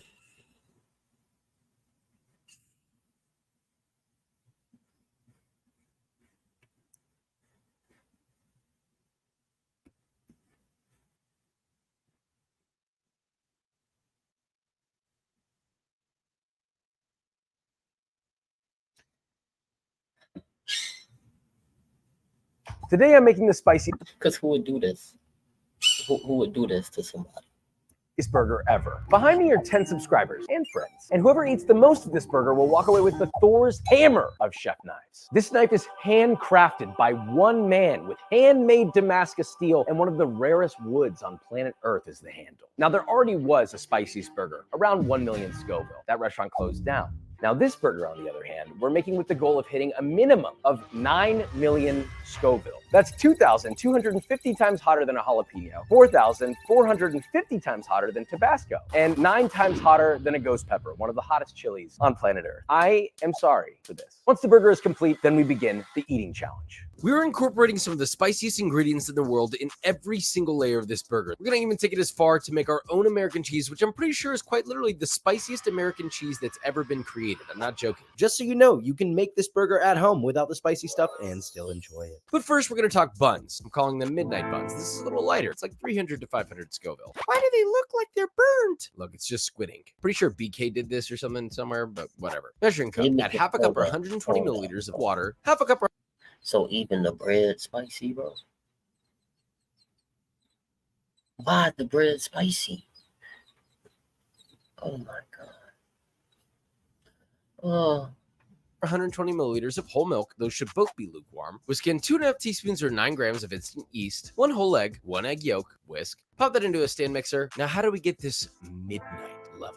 2 tablespoons or 40 grams of squid ink. Yes, it's going to smell interesting, I can tell you that. Whisk that together, then you're going to add a flour mixture consisting of 3.5 cups or 525 grams of bread flour, a 1/3 cup or 75 grams of sugar, 2 teaspoons or 12 grams of fine sea salt, 1 gram of optional amylase enzyme for dough softening. Whisk that together until combined. Anyway, add that about a 1/4 cup at a time until all that's been added. Mix until smooth, about 2 minutes, then add 4.5 tablespoons or 65 grams of softened unsalted butter. Mix until homogeneous, rise in a bowl till doubled. About 1 hour, divide into 8 even pieces. Roll those pieces into doit balls. Don't add more than 6 evenly spaced apart on a parchment lined baking sheet, please. Let that proof about 30 minutes. Brush lightly with a combination of 1 egg white, whisk with a tablespoon of water. Once they're all brushed, top with black sesame seeds and bake at 375 Fahrenheit for 15 to 18 minutes or until firm and cooked through. You will not be able to tell how cooked or brown these are because, I mean, look at them. You can always check the internal temperature of about 190 Fahrenheit if you're really nervous. Moving on, a flavored mayo on a burger is a non-negotiable. And this one we're guesstimating could be around 6 million Scoville. In a blender, add 4 4 charred and peeled jalapenos, 4 fresh red Fresno chilies, 4 Thai chilies, 1 egg yolk, 3 cloves of garlic, 1.5 teaspoons or 25 grams of sugar, a generous level of salt to taste, 2 tablespoons of white distilled vinegar. Here's where things change. 1 full heaping tablespoon or 15 grams of the hottest pepper extract in existence, Mad Dog pepper extract. This is so hot, it's advised specifically to not be ingested directly. It's also 9 million Scoville. Hey, I had that. Anyway, blend that together, add a touch of water. I had that Mad Dog 357 sauce that they have on Hot Ones. Boy, that shit ain't no joke. So just the extract of that extract, I guess that's the word. Sorry, extract. That shit is killer. Water just to loosen and blend on high until smooth. Now, while constantly blending, emulsify in about 3/4 of a cup or 180 milliliters of vegetable oil while that's blending until smooth and homogeneous. Then pour that into a bowl containing 1 cup or 240 grams of mayo, whisk together until combined, and that sauce doesn't look as evil as it really is. Moving on, bacon with about 3 million Scoville. 4.5 pound or 2 kilogram pork belly with skin off for the cure. Combine in a bowl, 45 grams of kosher salt. Now for the heat. 20 grams of jalapeno powder, 18 grams of Carolina Reaper powder, 30 grams of dark brown sugar, 14 grams ghost pepper powder, 5 grams of pink curing salt, that's Instacure #1, and 20 grams Carolina Reaper flakes. Whisk together, rub down your whole belly with all that seasoning. Pop it in a gallon Ziploc bag, cure in the fridge for 7 days, pull it out, wash your cure off. Now, before smoking, make a quick rub consisting of 1 teaspoon or 1 gram of coriander powder, 1 teaspoon or 1 gram of red pepper flakes, the zest of 2 limes, 4 cloves of garlic finely chopped, 4 Carolina Reaper chilies finely chopped, mixed by hand with a glove, please. Maybe toss in a handful of fresh cilantro to freshen it up a little. Rub your pork belly down with all of that. Pop into a smoker set to about 275 Fahrenheit until the pork reaches an internal temperature of 160 Fahrenheit. Pull it out, chill in the fridge overnight, and slice it up and fry it up. It is spicy. I feel bad and don't feel bad about how spicy this is. So we're gonna make a quick, easier pain dill pickle. Thinly slice 4 pickling cucumbers and place in a large 1 to 1.5 quart jar. In a medium sauce pot, add 1.5 tablespoons or 20 grams of kosher salt, 2 teaspoons or 6 grams of coriander seeds, 1 teaspoon or 6 grams of black peppercorns, 1 teaspoon or 4 grams of dill seeds, 2 tablespoons or 13 grams of red pepper flakes, 1.5 cups or 360 milliliters of white distilled vinegar, 1.5 cups or 360 milliliters of water. Bring to a boil over high heat, then immediately pour over your cukes. Cover with a heat-proof small container to keep everything submerged under that pickling liquid. Let that cool to room temp, and you have pickles. Let's talk about potentially the world's hottest American cheese. Coming in at 2 million Scoville. Medium sauce pot, add in 300 mils of whole milk, 50 grams of cold unsalted butter, heat over medium. Once that's hot and melted, mix in 18 grams of sodium citrate and 1 gram of sodium hexametaphosphate. Whoa, Josh, what am I, Bill Nye? Well, you may not be as cute as him, but you can literally buy this online. Probably on Amazon, like my newest cookbook, which is officially on pre-order. Wow. Link in the description. It's a special book, texture over taste. Anyway, slowly begin whisking in batches 500 grams of real grated cheddar cheese. Okay, no fake stuff. Only to use an immersion blender to ensure everything is melted nicely. Now, once all of your cheese is added, it's homogeneous. Using an immersion blender, blend in 1 sheet of gelatin. Once it's nice and glossy and incorporated, now you add 2 teaspoons or 8 grams of the spiciest pepper extract on planet Earth. 9 million Scoville. Exiting this bottle of Mad Dog pepper extract. Blend until combined. Pour a very thin layer on a parchment lined, lightly greased quarter sheet tray. Make sure it's no thicker than about 1/8 of an inch thick. Repeat 2 to 3 times and chill in the fridge until firm. Remove and cut into 4x4 squares. Yes, it melts even better than the American cheese. Now, we're pretty much there. We can finally sear our burger, but I have one more trick up my sleeve that I learned while making the cubed frita from the Every Way to Make Hamburgers video. A spicy burger sauce glaze coming in at another 2 million Scoville. Again, double the heat of a ghost pepper. So, bowl, add 1/4 cup or 60 grams of tomato paste, 2 tablespoons or 45 grams of gochujang, 1/2 cup or 120 milliliters of pepper X hot sauce. This is a modified pepper that is so hot, it pretty much doesn't exist without human intervention. 1 teaspoon or 6 grams of fine sea salt, 1 teaspoon or 3 grams of garlic powder, 1 teaspoon or 3 grams of cumin powder, 1/4 cup or 55 grams of white distilled vinegar, 1.5 cups or 360 milliliters of water was still combined. At this point, I felt it wasn't hot enough, so I added another 1/2 cup of Pepper X hot sauce. You know, go big or go home. Get yourself a nice searing hot pan, set over medium-high heat. Add in a 6-ounce patty of 75-25 lean. Never any leaner than that. God, please stop. Anyway, season generously with salt and pepper. Press that out a little bit, sear for about 3 minutes. Flip, Season again with salt and pepper. Sear for another 3 minutes. Cut the heat to medium and generously douse your patty with your Pepper X sauce. This is where a problem kicked in. It was worse than I expected. And now we're sending the vapor of the Pepper X sauce throughout the air of my kitchen. Here's how it went. Look, let's just finish this up. Toast your bun in butter once it's, I think, toasted. Now your bottom bun, your death sauce, ease your pain pickles, your open the windows beef.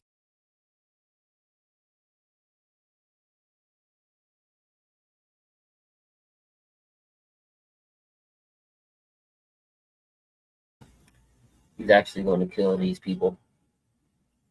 He didn't even make it yet. The world's spiciest American cheese, crispy ghost pepper bacon, more death sauce, and crown your, well, normally I'd say king, but there's no king. This is more like a deadly emperor or something. Looking at this absolute monster, I know eating this burger is going to be more of a mental challenge than a physical one. And that's why today's sponsor is BetterHelp. As you can see, we're in the new studio. It's a little bit of a mess. Whether you're going through a hard time or just want a mental health checkup, then maybe consider BetterHelp, a platform that makes finding a licensed therapist easier and more affordable. You fill out a survey about your needs and preferences and get matched with a professional therapist. And in just a few days, you can start therapy from your own home without being limited to only therapists near you. Please take care of yourself physically, but especially mentally. If you want to learn more about BetterHelp, go to the link in the description, betterhelp.com/Weitzman to get 10% off your first month to see if, online therapy is right for you. Now back to the video. Before we get to the burger, we have a meatball warm-up. We have 4 meatballs, all ranging from low to hot. So this is their opportunity to the burger month. Take care of yourself physically, but especially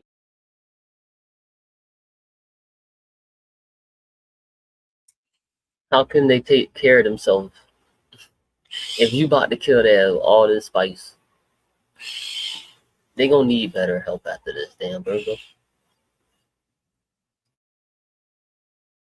mentally. If you want to learn more about BetterHelp, go to the link in the description, betterhelp.com/Weitzman to get 10% off your first month to see if, online therapy is right for you. Now back to the video. Before we get to the burger, we have a meatball warm-up. We have 4 meatballs, all ranging from low to hot. So this is their opportunity to tap out, or if they drink water or milk, they're also out. Round 1, let's begin.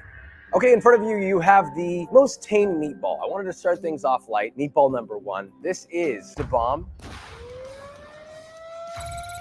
I don't like hot sauce. In general, I feel good about hot sauces. That one is worrying me. Please, begin.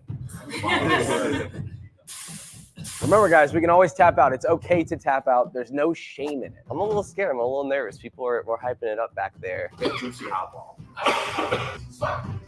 Yeah, it's there. That honestly tastes awful. The hat's already off. Yeah, right. My dad is also competing in the challenge with me. I don't know if my son can beat me or not. I can eat some pretty hot stuff too. But we're going to go drink some beer together and celebrate. If he wins, I'll celebrate for him. If I win, he celebrates for me. But will any of them tap out? This guy has 0 reaction. I can't tap out, bro. How we feeling? I don't think I'm going to make the end, no. My heart rate's going, but I'm good. My fiance's name is Michaela Manuel, and I'm here to beat him. She is coming in a little overconfident, I think. I've loved spicy food longer than I've known him. If we can do this together, our marriage will last forever. I mostly feel it in my legs. This is going to be a big emotional journey. I'm going to cry the whole time, and it's going to be all right. Surprisingly, they're holding strong. Let's see if round 2 can take anybody out. This is the mean green. So now we're going to set it around 1 million, Scoville. There's a buzzer or there's a meatball. See you on the other side. Oh, okay, we got a technique. I'll allow that. How's that nose play treating you?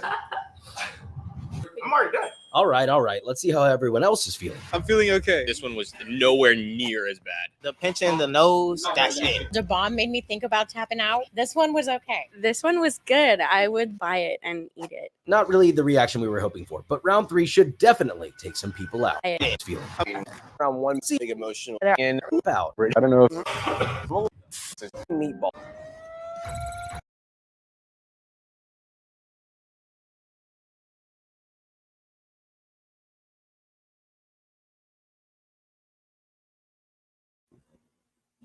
I had the bomb. I've been through some serious shit with that. And it might be literally. I don't like hot sauce. In general, I feel good about hot sauces. That one is worrying me. About it. honestly the challenge there and out. This guy. See you on the other side. Oh, okay, we got a technique. I'll allow that. How's that nose play treating you? I'm already done. All right. Let's see how everyone else is feeling. I'm feeling okay. This one was nowhere near as bad. The pinching, the nose, that's it. The bomb made me think about tapping out. This one was okay. This one was good. I would buy it and eat it. Not really the reaction we were hoping for, but round 3 should definitely take some people out. This is Reaper Squeezins. Ladies and gentlemen, please enjoy your meatball. I do eat hot sauce every day. I've been training on accident for this. See some running eyes. This one lingers a little bit. It got me crying. The spice hit my uvula. It's going down. Definitely feeling this one. I feel like that video where the guy's like, I'm just wondering why everybody's still standing here. I'm wondering the same thing, Arnie. Are people going to finally tap out? Oh boy. Is this going to make it all the way down to the burger? Only one way to find out. Round 4, Pepper X hot sauce. Meatballs up. For Josh. Balls up for Josh. Balls up for Josh. Let's go. I'm just trying to swallow it before it hurts. That's what she said. If my nose start running, it ain't me. I just feel like it doesn't matter what I'm feeling at this point. I'm in too deep. Somehow everyone has made it through. I guess if everyone is able to eat the burger, everyone gets a knife. That's not going to happen. Now we move on to the final round. It's the moment we've all been waiting for. Each contestant will be given a burger weighing exactly 12 ounces. After the first bite, each contestant must wait 1 full minute before continuing the rest of the burger. If nobody finishes, then we'll weigh the burgers and whoever has the least amount in weight wins. If you're out. Let's begin. Contestants look ready to go. Let's see how they think they'll do. I'm going to win. I'm hoping for at least top 3. Top 3. At least top 3. Top 10%. As long as I can just commit to being out there and get through that journey, I'm going to be happy even if I'm the 10th. I wouldn't want even my worst enemy to eat That's this. what everybody We haven't even says. started and I Like, feel to bad. eat it. Every Come on, part of man. the burger. Come on, man. We all know how this goes. Everybody gonna be like, oh, it's not that spicy. I can handle spice. And then they ass die. That's how it goes. Come on, man. It's spicy, right? Yes. One bite, I'll start the timer. When you're ready, you can take that first bite. I'll start the 1 minute timer. You set it down, you wait, and then we continue after. Get it over with. Here goes nothing. Yeah!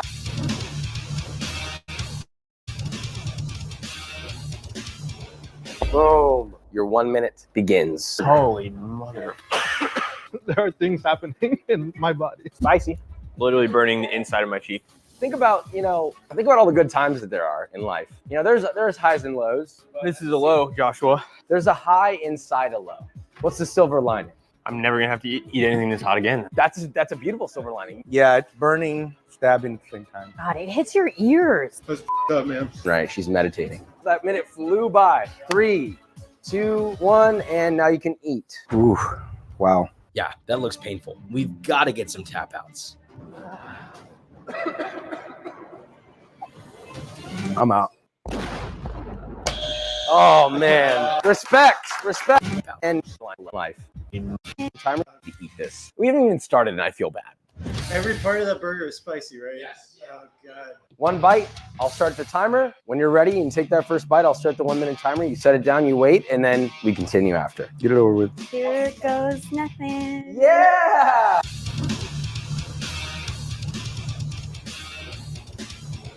Boom. Your 1 minute begins. Holy mother. There are things happening in my body. Spicy. Literally burning the inside of my cheek. Think about, think about all the good times that there are in life. There's highs and lows. This is a low, Joshua. There's a high inside a low. What's the silver lining?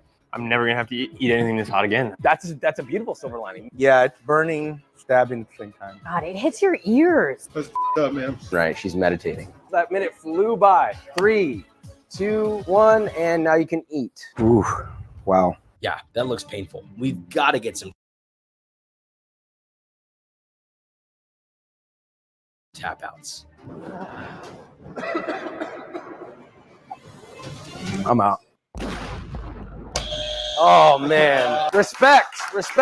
Somebody get this man some milk. Boom. That's hot. Okay, 3 down, 7 to go. Who's next? Okay, I'm going to do one more. This is for everyone. Cheers. Wow, 2 bites. Yeah. Oh, Wow, monstrous bite. Oh my. I'm scared right now. Okay, are you stretching out? I'm just getting the blood flow. Does holding your nose help? Oh, yeah. You don't want to breathe that in. How are you feeling right now? Some burn. Some in my burn? throat, yeah. It's kicking in. How would you describe the heat? With words normally. Ooh. Whoa. That was our first hiccup. Holy. That's kicking There's in. a second We're one. dying. They're dying. No, the tears are coming, baby. Here we go. Oh my. So hot. All right, sorry, man. Woo! Hey, 2 bites. Feels like I just went to a volcano and poured lava down my. She's going for the third. No way. Bite 3. Third bite. Ooh. Fight it through, girl. What do you got? Oh, snap. What's going through your head? Dude, so much right now where I'm in the temple right now. The shaman are around me, and it's a whole sweaty mess. 4. Oh, snap. Wow. The pain in people's eyes as they eat it is just remarkable. I think. Oh. Will she keep going? And there it is. Only 5.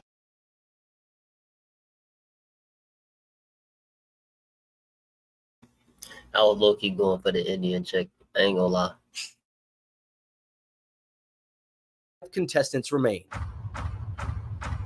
I'm the hottest man out here, man. Hot boy. I made burgers last night. Hopefully my body's like in burger mode, and it's gonna take this one really nicely. Good Lord, this guy's demolishing this Dude, burger. crying is so good for you. It catches up with you. The bacon touched the very back of my throat, and that's kicking my right now.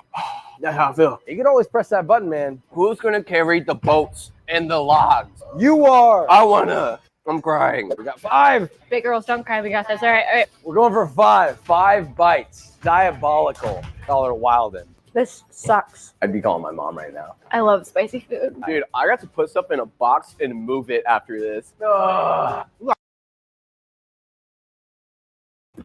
you know you screwed up when you gotta tell yourself, "Hey man, I'm doing this shit. I still love this. I could do this." No, but she killing this shit though. I think I'm gonna do one more bite. Oh my God. 6. Oh man. Yeah. Wow. 6. Wow. 7 bites. Bite number 8. I'm done. Wow. Wow. You hit 5 and your lips start to burn. You don't want to die. That burger, what I imagine like being pepper sprayed feels like in the mouth and like down the throat. And with that, we're down to 3. The ultimate showdown begins. Oh, it hurts. Oh my God. I gotta stop breathing. Oh man, that's a trick. My stomach is on fire right now, man. I think I gotta feel more. Yeah. Let's go. Okay. Wow. Oh my God. I can't see. This is the craziest thing I've ever seen. Incredible. I got one more bite. Oh my God. Who's gonna carry the boat? How do we feel? They don't know me, son. They don't know me, son. Bro, we're done. Oh, I feel it all. I feel it all. I'm feeling hype. I feel like I just ran a race. I can't feel my tongue. I think I won. The weighing begins. Some serious troopers in this. I'm kind of mind boggled. I'm going to announce people in reverse order leading up to the winner of this competition. If I announce your name, politely walk off. George. Yeah, boy! Yeah! Dan. Hey, anybody who ate this burger is a step above me. Mikhail, 10.7. Mina, 10.5. Sarah, 8.0. Wow. Out of the 10s. Out of the 10s. Shannon, 5.7. Whoa. Hayden, 5.5. Solid. Oh, I'm sorry. I missed.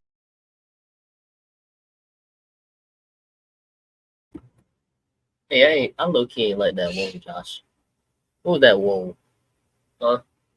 What that supposed to be? Arnie. That's okay. Keep going. Arnie, unfortunately, you were at 10.5. I'm sorry.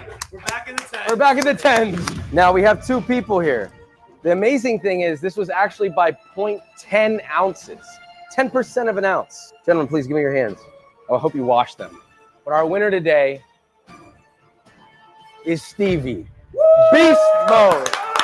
Wow. Let's go. Let's give it up for Stevie. Yes. Thor's hammer, handmade by Jody Hale of Pie Cutlery. He forges the steel. He makes the handle. Everything is done by one man for one blade, made specifically for you. Pie. Yes, Pie Cutlery, dude. That's tight right there. A little bit of a design. He engraved a little tiny chili pepper. Killed it. You deserve it. You're walking away with the blade of a dream. Hope you use it well. Good work. Yes, sir. Thank you. You too at home can win a knife. It won't be the same one, but it will be badass. All you have to do is pre-order my new cookbook, drop a comment letting us know, and you'll be entered for a chance to win. And the winner will be announced in an upcoming video. Don't forget, if you want to learn more about a more affordable and easy Will y'all eat that? Yo, y'all hear that shit? Like you hear how annoying that is, bro? And then put them outside. You know, like this is the thing about it, right? I'm gonna go ahead and talk about this real quick. Does it make sense to get birds, right? Then you put them in a cage outside. You don't think that's kind of like torture? Like almost like teasing them in a way. You feel what I'm saying? Let them free. Set the birds free. I'm gonna mess around and make a shirt. You feel what I'm saying? For all the lazy ass, you know, bird parents.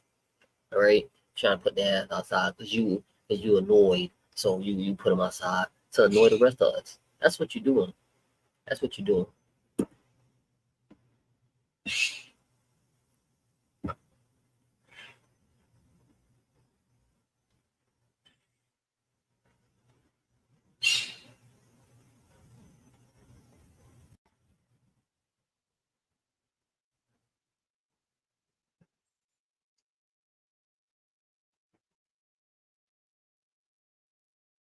What is squishy cloud? That sounds crazy.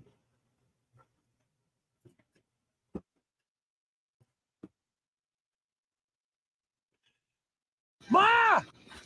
Ma, come outside. There's a moose or a buffalo or some shit. They're fighting.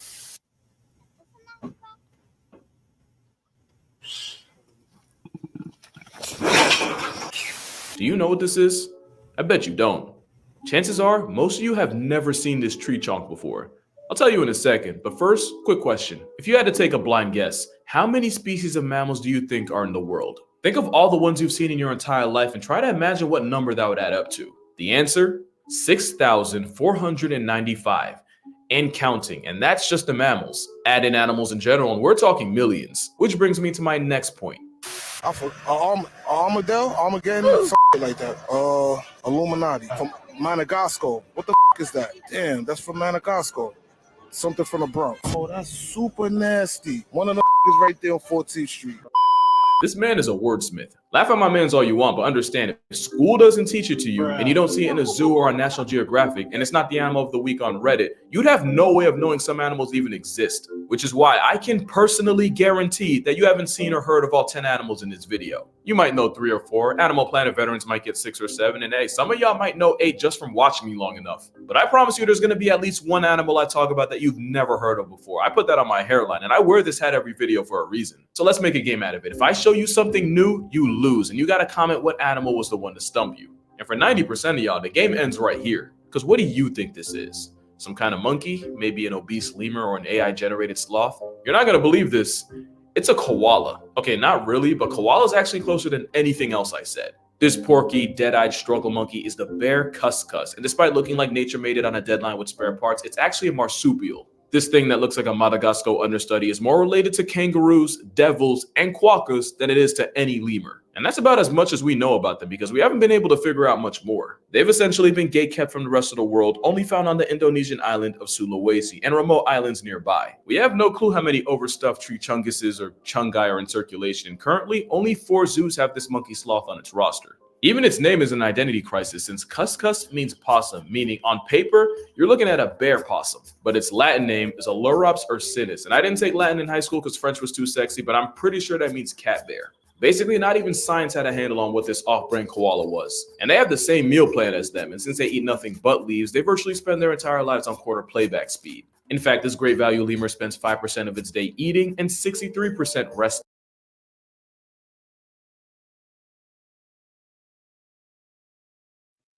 Why would he call it a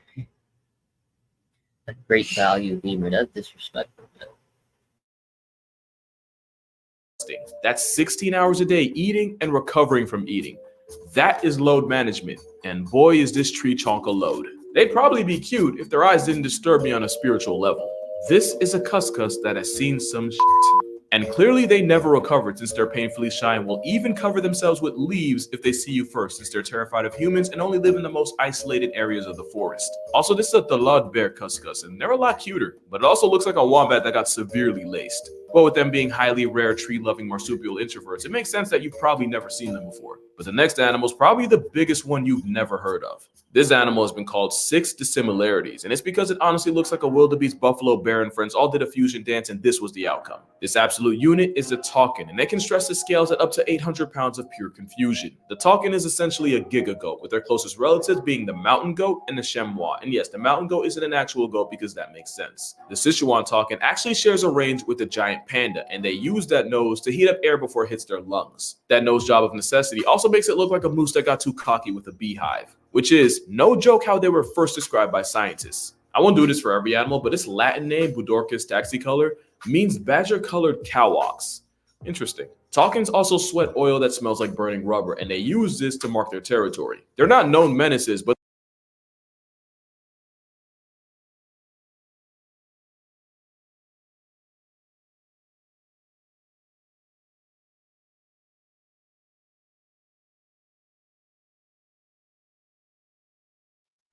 See, these the animals that they tell us be like extinct, and then you fuck around and then you find out that they actually out here. That look like a medieval beast. If you ask me, that shit look kind of crazy.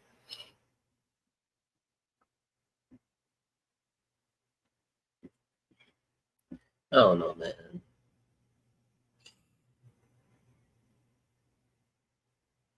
It almost looked like a bear from the back. Then up here look kind of like a little bison. And then like, I don't know. But then they got like hooves. I don't know, man. That is a little confusing little animal right there. they do have their moments. In 2007, a Taucan broke into a man's house and injured him and 8 other people, one of them a pregnant woman. And in 2018, during a routine house and injured known menaces, but they do have their moments. In 2007, a Taucan broke into a man's house and injured him and 8 other people, one of them a pregnant woman. And in 2018, during a routine visit from the vet, a Taucan decided he wasn't having it anymore, busting out his enclosure doors and wandering the zoo for an hour, injuring 2 workers in the process. Basically, he's not a killer, but don't push him. Same thing with the next animal on this list, which might be the second biggest creature you've never heard of, because a tapir is endowed in more ways than one.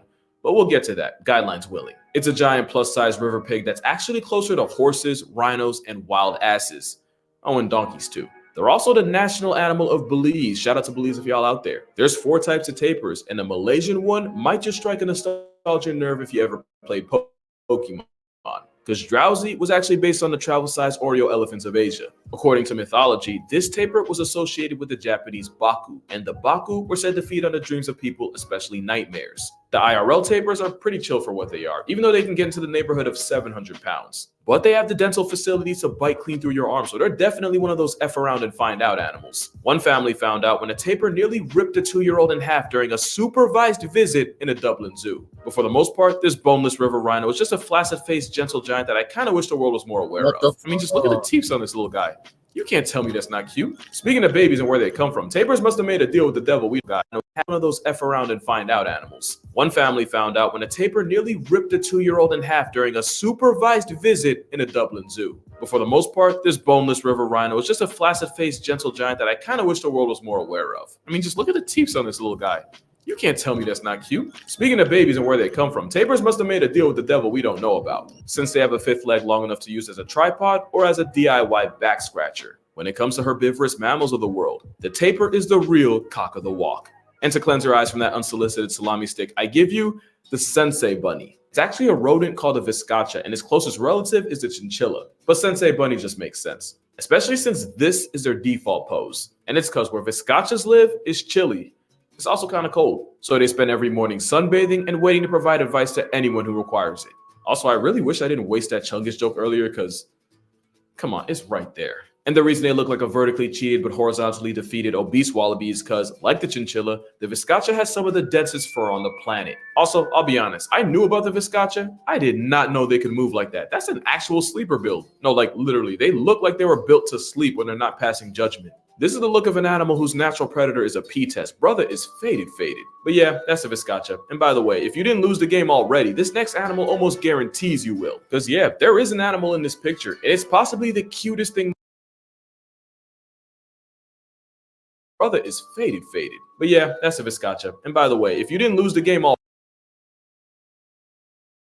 already, this next animal almost guarantees you will. Because yeah, there is an animal in this picture, and it's possibly the cutest thing most people know nothing about. And that's because not only is this animal nocturnal and lives in the Amazon equivalent of a penthouse, during the day, it's sleeping in the silk cotton tree camouflaged as a seed pod fiber. And that's how the silky anteater got its name. Because when your biggest ops are eagles with some of the best vision on earth, that is the best you can do. Like the rest of the anteater family, they have claws, and unlike their cousin the sloth, they actually know how to use them. A sleeping silky will nap with its forelegs and claws right next to its face. Really not that different from dozing off with a knife under your pillow. They also can eat 5,000 ants a day, and they use that sticky barbed tongue to skewer and trap their protein. And since anteaters have 0 teeth, they have stomachs like bird gizzards designed to grind the ants down. Proof that beauty is subjective, because what's cute to us is a harbinger of death and genocide if you're an ant. But I'm not an ant, and you probably aren't either, so let's just take some time to marvel at this pocket-sized baby-faced dollar brand sloth. And it's not the only token from South America on this list. Cue the Hollow Knight.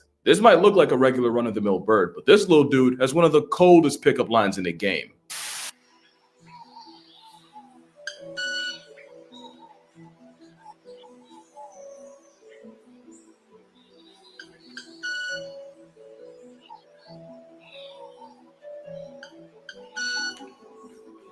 That is a club-winged mannequin singing a love song with his feathers. Basically, this small bird from Central and South America has modified flight feathers, and by vibrating them, the mannequin shoots a shot with a specialized sound that varies by bird. Some mannequins do a solid violin impression, others sound like fireworks on the 4th of July. Also, they make this sound by shaking their feathers 100 times a second, twice as fast as the mascot for ADHD, the hummingbird. And they do all this while dancing. They're really the Michael Jackson of birds. And I'm not even gonna pretend like I know everything. I didn't even know they existed until like a week ago. And if it wasn't for a certain holiday, this next animal might not exist, period. Also, I know the whole crab thing has kind of become a meme, but we're gonna have to talk about how many animals' endgame is a rabbit.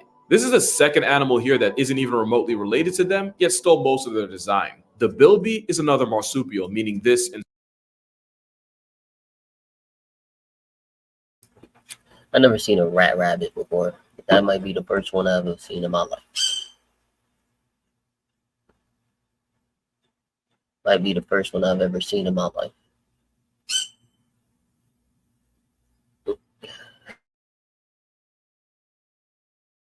and Snorlax monkey are basically family. The greater bilby can be found in the harsh, arid deserts of Australia. Now you might be asking, is there a lesser bilby? And yeah, there was.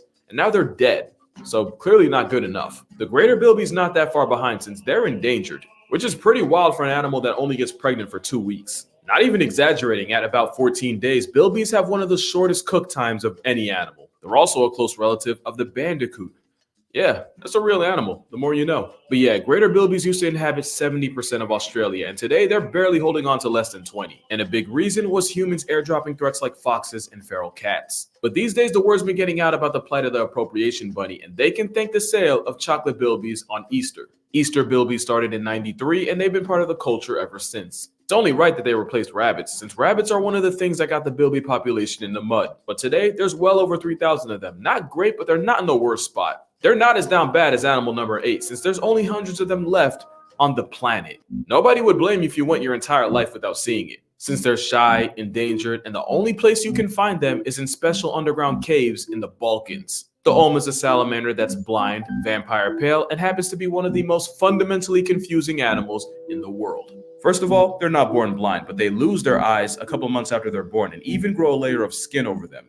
Yet they can still detect and avoid light. The Olm can go a whole decade without food by storing important nutrients in their liver. Usually when you talk about animals that live the longest, you're looking at relatively bigger creatures like elephants, whales, and tortoises. This tiny blind salamander has a lifespan more comparable to us at about 70 years, and scientists believe they can max out at well over a century. For reference, there might be an Olm salamander right now that was alive when World War I popped off. A reason for this is, unlike Archduke Ferdinand, the Olm has 0 enemies. There was even one Olm on record that straight up didn't move for a whole 7 years. The mannequin challenge was in 2016. Bro just never stopped playing. Ohms don't be rushing for anybody, which is why they wait once a decade to get laid. Yeah, they only breed about once every 12 years, which is probably why there's only an estimated 400 in stock. They done protected their piece so much that their whole community finna rest in it. And for animal number 9, you're gonna have to hear me out. Hyenas aren't unknown at all, but out of the 4 species of them, the brown hyena is by far the rarest and least talked about. Which sucks, because they're actually one of my favorite predators in Africa because I love me an underdog. They're not really great hunters and will often get checked by lions and even their own spotted cousins. Not to mention wild dogs and jackals can get their licks in on their cubs. But brown hyenas are also major kleptos that'll pocket kills from their competition. Sometimes they'll body a 5v1 against cheetahs and walk away with their food and their pride. 2 things I think are pretty dope about them is 1, even though they're not dogs, brown hyenas have a social structure a lot like a wolf pack with the 2 parents and all their kids. And number 2 is that they managed to turn an abandoned town into a nursery. There's an old ghost town in the Namibian desert that has no trace of humans, yet brown hyenas use the desolate houses and empty mines as dens to keep their kids in while they go grocery shopping, which can mean up to 20 miles of walking a day.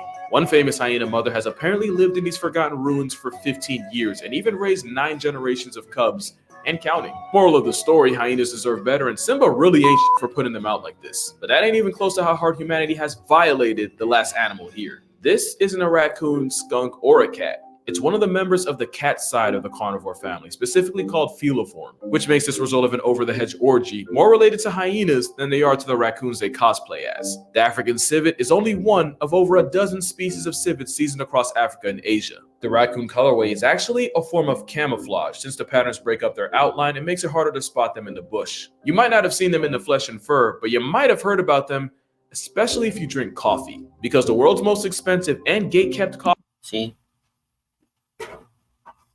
See, that's I figured that's what that was. I'm like, even though I don't know what this is, that shit looked familiar. Okay, I knew that for a fact, but I'd never had that coffee. Won't drink that coffee. It's literally shit. Coffee, Kopi Luwak, is made from the coffee beans found in the poop of the Asian palm civet. How they literally put 2 and 2 together to come up with that, I don't want to know. And of course, this demand can lead to civets being captured, caged, and force-fed coffee beans in order to supply. Full disclosure, I don't drink coffee, so I really wouldn't know, but there's no way it can be worth it. And it's not even the only civet to get its brown eye exploited by people. That was a wild sentence. African civets produce a musk, this white, nasty-smelling stuff that scientists like to call civet butter. Civets use it to mark their territory, but somehow people figured out they can use its butt glands for perfume, specifically Chanel No. 5. And they get the juices they need by scraping it from the civet's pink balloon knot. So if you have some Chanel on deck and it says natural ingredients on the bottle, there's a good chance it came from, yeah. But yeah, civets in general are pretty cool. They can actually be super affectionate when raised by people. And if I had to pick a favorite, I'd have to go with Austin's palm civet. Literally only because I think they're cool looking. I mean, you're gonna tell me I'm wrong? So yeah, that's 10 animals you've probably never seen before. Except when I was making this list, I was stuck at 11 and could not decide what animal to leave off. But then I realized I have free will and this is my channel. So y'all get a bonus animal and probably my favorite animal on here. Ladies and gentlemen, I give you the tree kangaroo. Specifically the Goodfellows tree kangaroo. Like the name suggests, this kangaroo's entire personality is trees. They're mad awkward on land, but they can jump from a height of 3 stories and fully tank the fall damage. They're kind of like the cuscus because of where and how they live. A lot of people in the same area as them have no clue they exist. But unlike the cuscus, who looks like the drop bear Aussies keep warning us about, the Goodfellow genuinely looks like a tree-loving teddy bear. And it's not just them. There's 14 flavors of branch bears, including the incredibly rare tenkyle, with only hundreds of them alive today. And the Wandiwa tree kangaroo, who scientists genuinely believe went extinct after going off the grid for 90 years, until they randomly just popped up out of nowhere. And for y'all that don't understand, it's like the science equivalent of Tupac being alive this entire time in Cuba, proving that when it comes to nature, the only thing we know for sure is that we really don't know much at all. But that's gonna do it for this video. Make sure to check out my TikTok and Instagram for more consistent uploads as you wait for the next video. And if you'd like to support this channel, It's some shit that you just never know. Because our school system is ridiculous. That's crazy. That's creepy.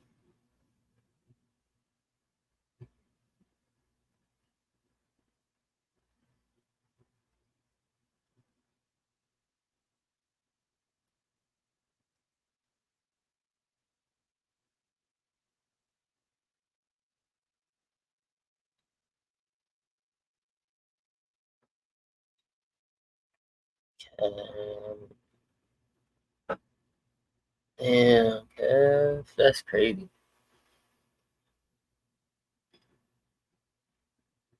That's the first for everything. And then they go right to Matt Gates. That's crazy. Maybe. Oh, Matt Gates got one of them, human trafficking scandals going on.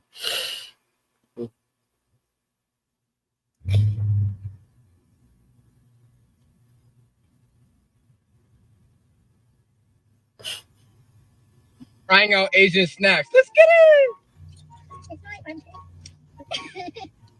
Give me some water! Give me some water! Give me some water! Why would y'all get that? You don't know how to open it. Go! All you gotta do is bust it open. What are you doing? Here.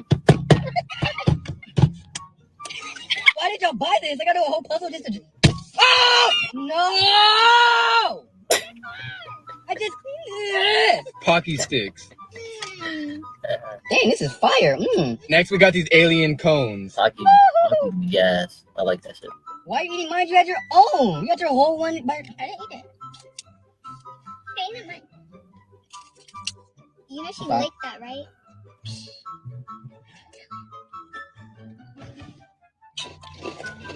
This tastes just like chicken.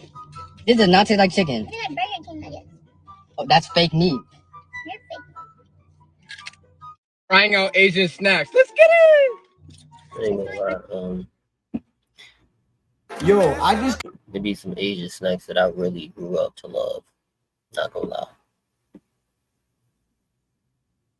Cook this chicken and look what I found in it. Look it. Ain't no way, bro. Ain't no way.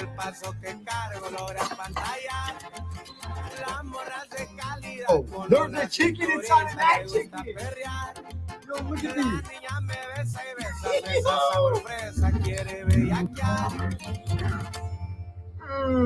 Yo, I just cooked this chicken. Do you have to be Chinese to wear this? You don't have to. Anybody can wear. What prompted you to make that video? I made that video to prove anti-white ivory tower professors like the one in your studio wrong. This video and the others that I've made like it with Native Americans, with Mexicans, with the Chinese you just watched are irrefutable evidence that people like that professor are exactly wrong on cultural appropriation. I've seen people get offended by braids and say braids are a black people thing and white people can't wear braids. It's called a Dutch braid. It was from back in Nordic times, old Nordic times, with white people, with Vikings would wear braids, yet people want to come and claim that it's some part of their culture now. No, you can't claim that something is just a part of your culture either. It's for people to share and celebrate and use so you can actually have a society that is cohesive and works together as a melting pot, not all these different groups that can't work together because everyone's so offended. The only people who are actually offended by cultural appropriation don't really have anything else of meaning going on in their lives, it seems. Do you have to be Chinese? Everybody got a point. What you want to bet? I'll make a touchdown, then I get a cheap pass. This man is getting a very special full face tattoo. These are only done by the Maori people, who are the indigenous Polynesian people of New Zealand. Maori face tattoos are a nobility symbol of rank, social status, power, and prestige, and each one is one of a kind. It is considered a rite of passage, which is why it is carried out like a ritual.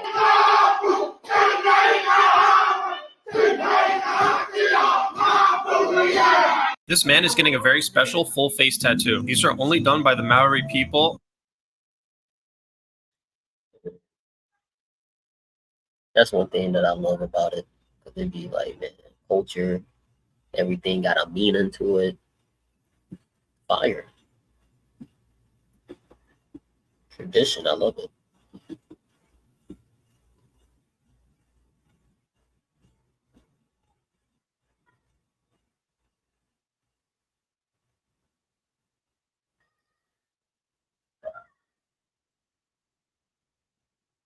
Steven Jackson, who I've been staring at with my jaw.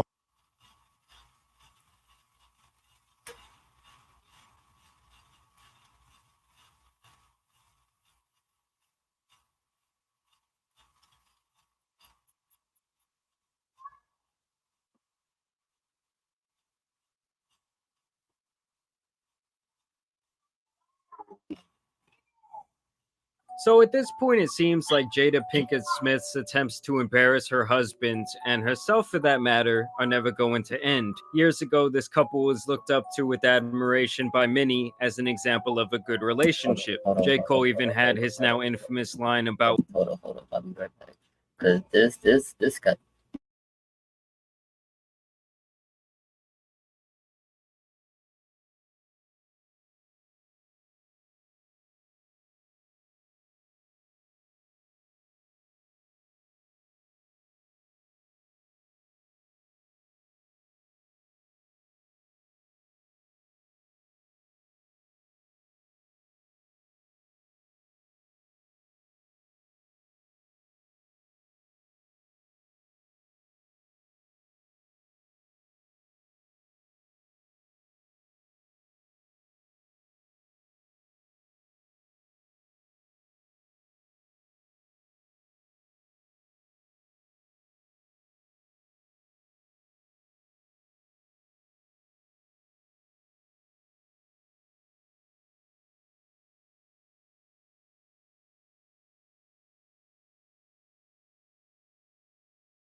Yeah. Let's get this started. wanting that Jada and that Will love, but these days that seems much more like a curse than a.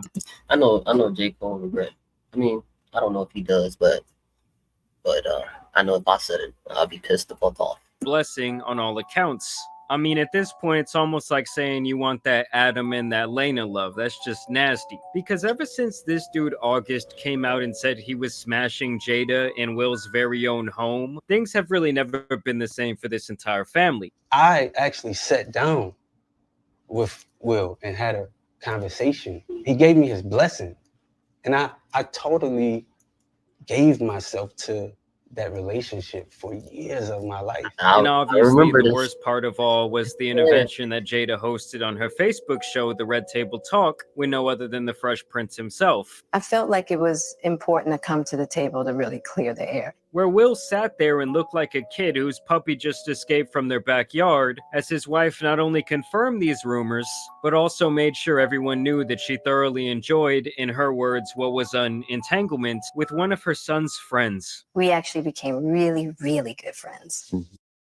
I just wanted to feel good. It had been so long since I felt. Hey, hell no. And it was really a joy to just help heal somebody. Yeah. Since then, Will has been embarrassed multiple times, and I feel like his career has never really been the same. Because she healed him. She healed him. That's, yeah. And just to say, man, I have not felt good in such a long time. the fuck does that mean? Yo, really got knocked off this pedestal of being like an icon and a borderline legend to being someone who is now kind of seen as a joke. You know, this guy kind of turned into an internet meme. I love my baby. I'm gonna stand by my baby no matter what. We ride together. We die together. Bad marriage for life. And now one of the main culprits in aiding in this humiliation ritual has been Tupac, who obviously Jada was very close to in her adolescence, and this is a man she has described time and time again as her soulmate gone too soon. She shared love letters from this man. She always talks about how much she misses him, how she talks to his ghost, and recently it's been just kind of more of the same. In this latest edition of What Will She Do Next, Will had posted this picture on her birthday 2 weeks ago where he says, "Happy birthday, mamita.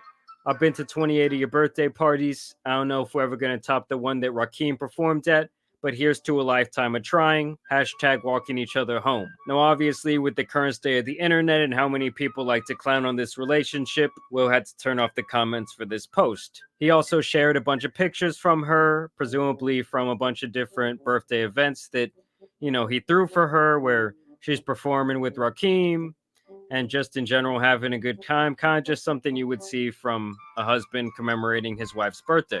And here's where the embarrassment really sets in for Will, as in response to that Instagram post, a couple days later, Jada hopped on her own Instagram to share this excerpt from her upcoming memoir where she talks about Tupac and how much he meant to her. Not in a million years would I have dreamed that the Fresh Prince and I would become very acquainted.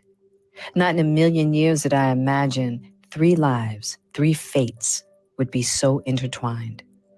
And the 3 lives that she's talking about there is her, Will, and Tupac. I mean, that's like your girl coming up to you and saying, "Hey, you know, you, me, and my ex, who I always call my soulmate, yeah, it's like we're in this weird throuple where we are going to exist forever." Can you guys imagine just the sick feeling in your stomach? Just the level of disrespect is already off the charts. And I never would have imagined that this video would become a tangible memory of the last time Pac and I were simply kids together. So yeah, like I said, that was an excerpt from her upcoming book, Worthy, coming October 17th. And just a little side note, does anyone think that the cover art for this book reminds you a lot of that picture of the baby where they say his head looks like a PT Cruiser? And here's where the level of disrespect kind of just reaches an all-time high. I'm sure a lot of you guys were wondering, hey, I wonder what they were dancing to. I wonder what they were singing along to. And the song that they're performing here is no other than one of Will Smith's very first hits, Parents Just Don't Understand. So you are the kids all across the land. There's no need to argue, parents just don't understand. So she's like, one of my fondest memories with this guy ever, who I love so much, who I can never forget about, you know, I'm Ryan Lares to his ghost, was dancing along to my husband's song with him. Can you imagine when Will goes in the car, he throws on the phone, he puts his own songs on mix, and this shit comes on? I mean, I'm sure it has his ass wanting to swerve into the nearest tree. Like, I wonder if some point she will ever actually read the room, or if she just kind of thoroughly enjoys embarrassing him in this way. Like, I get that they were best friends, I get that they were lovers, but at some point it's like, the guy has been dead for almost 30 years. Like, I don't care who you are, you cannot compete with the dead man. Like, recently I was watching the newest season of Love is Blind on Netflix, and there's this contestant named Johnny. Okay, she had a couple connections in there. There was a couple guys feeling her. That is until she breaks out this story about this ex-boyfriend who ended up ODing. She starts crying, saying, oh, he was the only man I ever loved. I've never truly been able to get over him. Oh, and by the way, I was also married one other time. This bald guy is in there. He's like, so you're saying you got married to someone who wasn't the guy who OD'd. So you got married to someone who you didn't actually love. And this girl was like, oh yeah, that was just kind of like a rebound marriage. To which the guy, much like Mark Cuban, replies, I'm out. And you guys might have been wondering, well, what is Will Smith doing in the midst of all of this drama? Well, apparently he's going on a date with a robot. I mean, I guess you can say that Will definitely has a type. This is looking a lot like Jada. And I don't really understand why they're trying to normalize this whole AI robot thing so badly, giving them... He is so wrong for that, bro. He is wrong for that. I guess you can say that Will definitely has a type. This is looking a lot like Jada. And I don't really understand why they're trying to normalize this whole AI robot thing so badly, giving them faces, having them show up in the stands at various football games. Like, I think it's only so long before one of these sick, lonely fucks marries one of these robots. Like, it'll be officially recognized in the court of law. Keep my robot's name out your fucking mouth. There's actually an old clip of Tupac and Jada. I believe this is from the old TV show A Different World. And it really is quite prophetic. Well, maybe I'll be down to scoop you up later in life if you ain't all shriveled up. Be like Ozzie Davis and Ruby Dee. Vic, you know you always got a place in my heart. And that seems to be the absolute truth. Even almost 30 years after this man is gone, she seemingly cannot let him go. They have even recently arrested this man who was apparently in association with the murder of Tupac. And Jada, of course, had to chime in with her take via Instagram, where she says, "Now we can get some answers and have some closure. Rest in peace, Pac." And this guy they arrested, by the way, just kind of a big dummy. He professed time and time again in various interviews throughout the years that he pretty much had at least some association with his death. But that's really another topic for another video. Y'all let me know what you guys think about this continual embarrassment down below. It's almost like every time the season changes, something new happens for Will. But as always, I do want to thank you guys for watching today's video, dropping a like and subscribing. But as you guys know, it's been your boy, the Tan Superman, and some other embarrassing celebrities out here need to be covered, so I'm out. Peace! We ride together. We die together. Bad marriage for life. So at this... Look at this shit. That's a shame. Like, niggas really used to want to be this couple. That shit turned for the worse, man. But that's all I got, man. Appreciate y'all for chilling with CuZo, man. Y'all take care.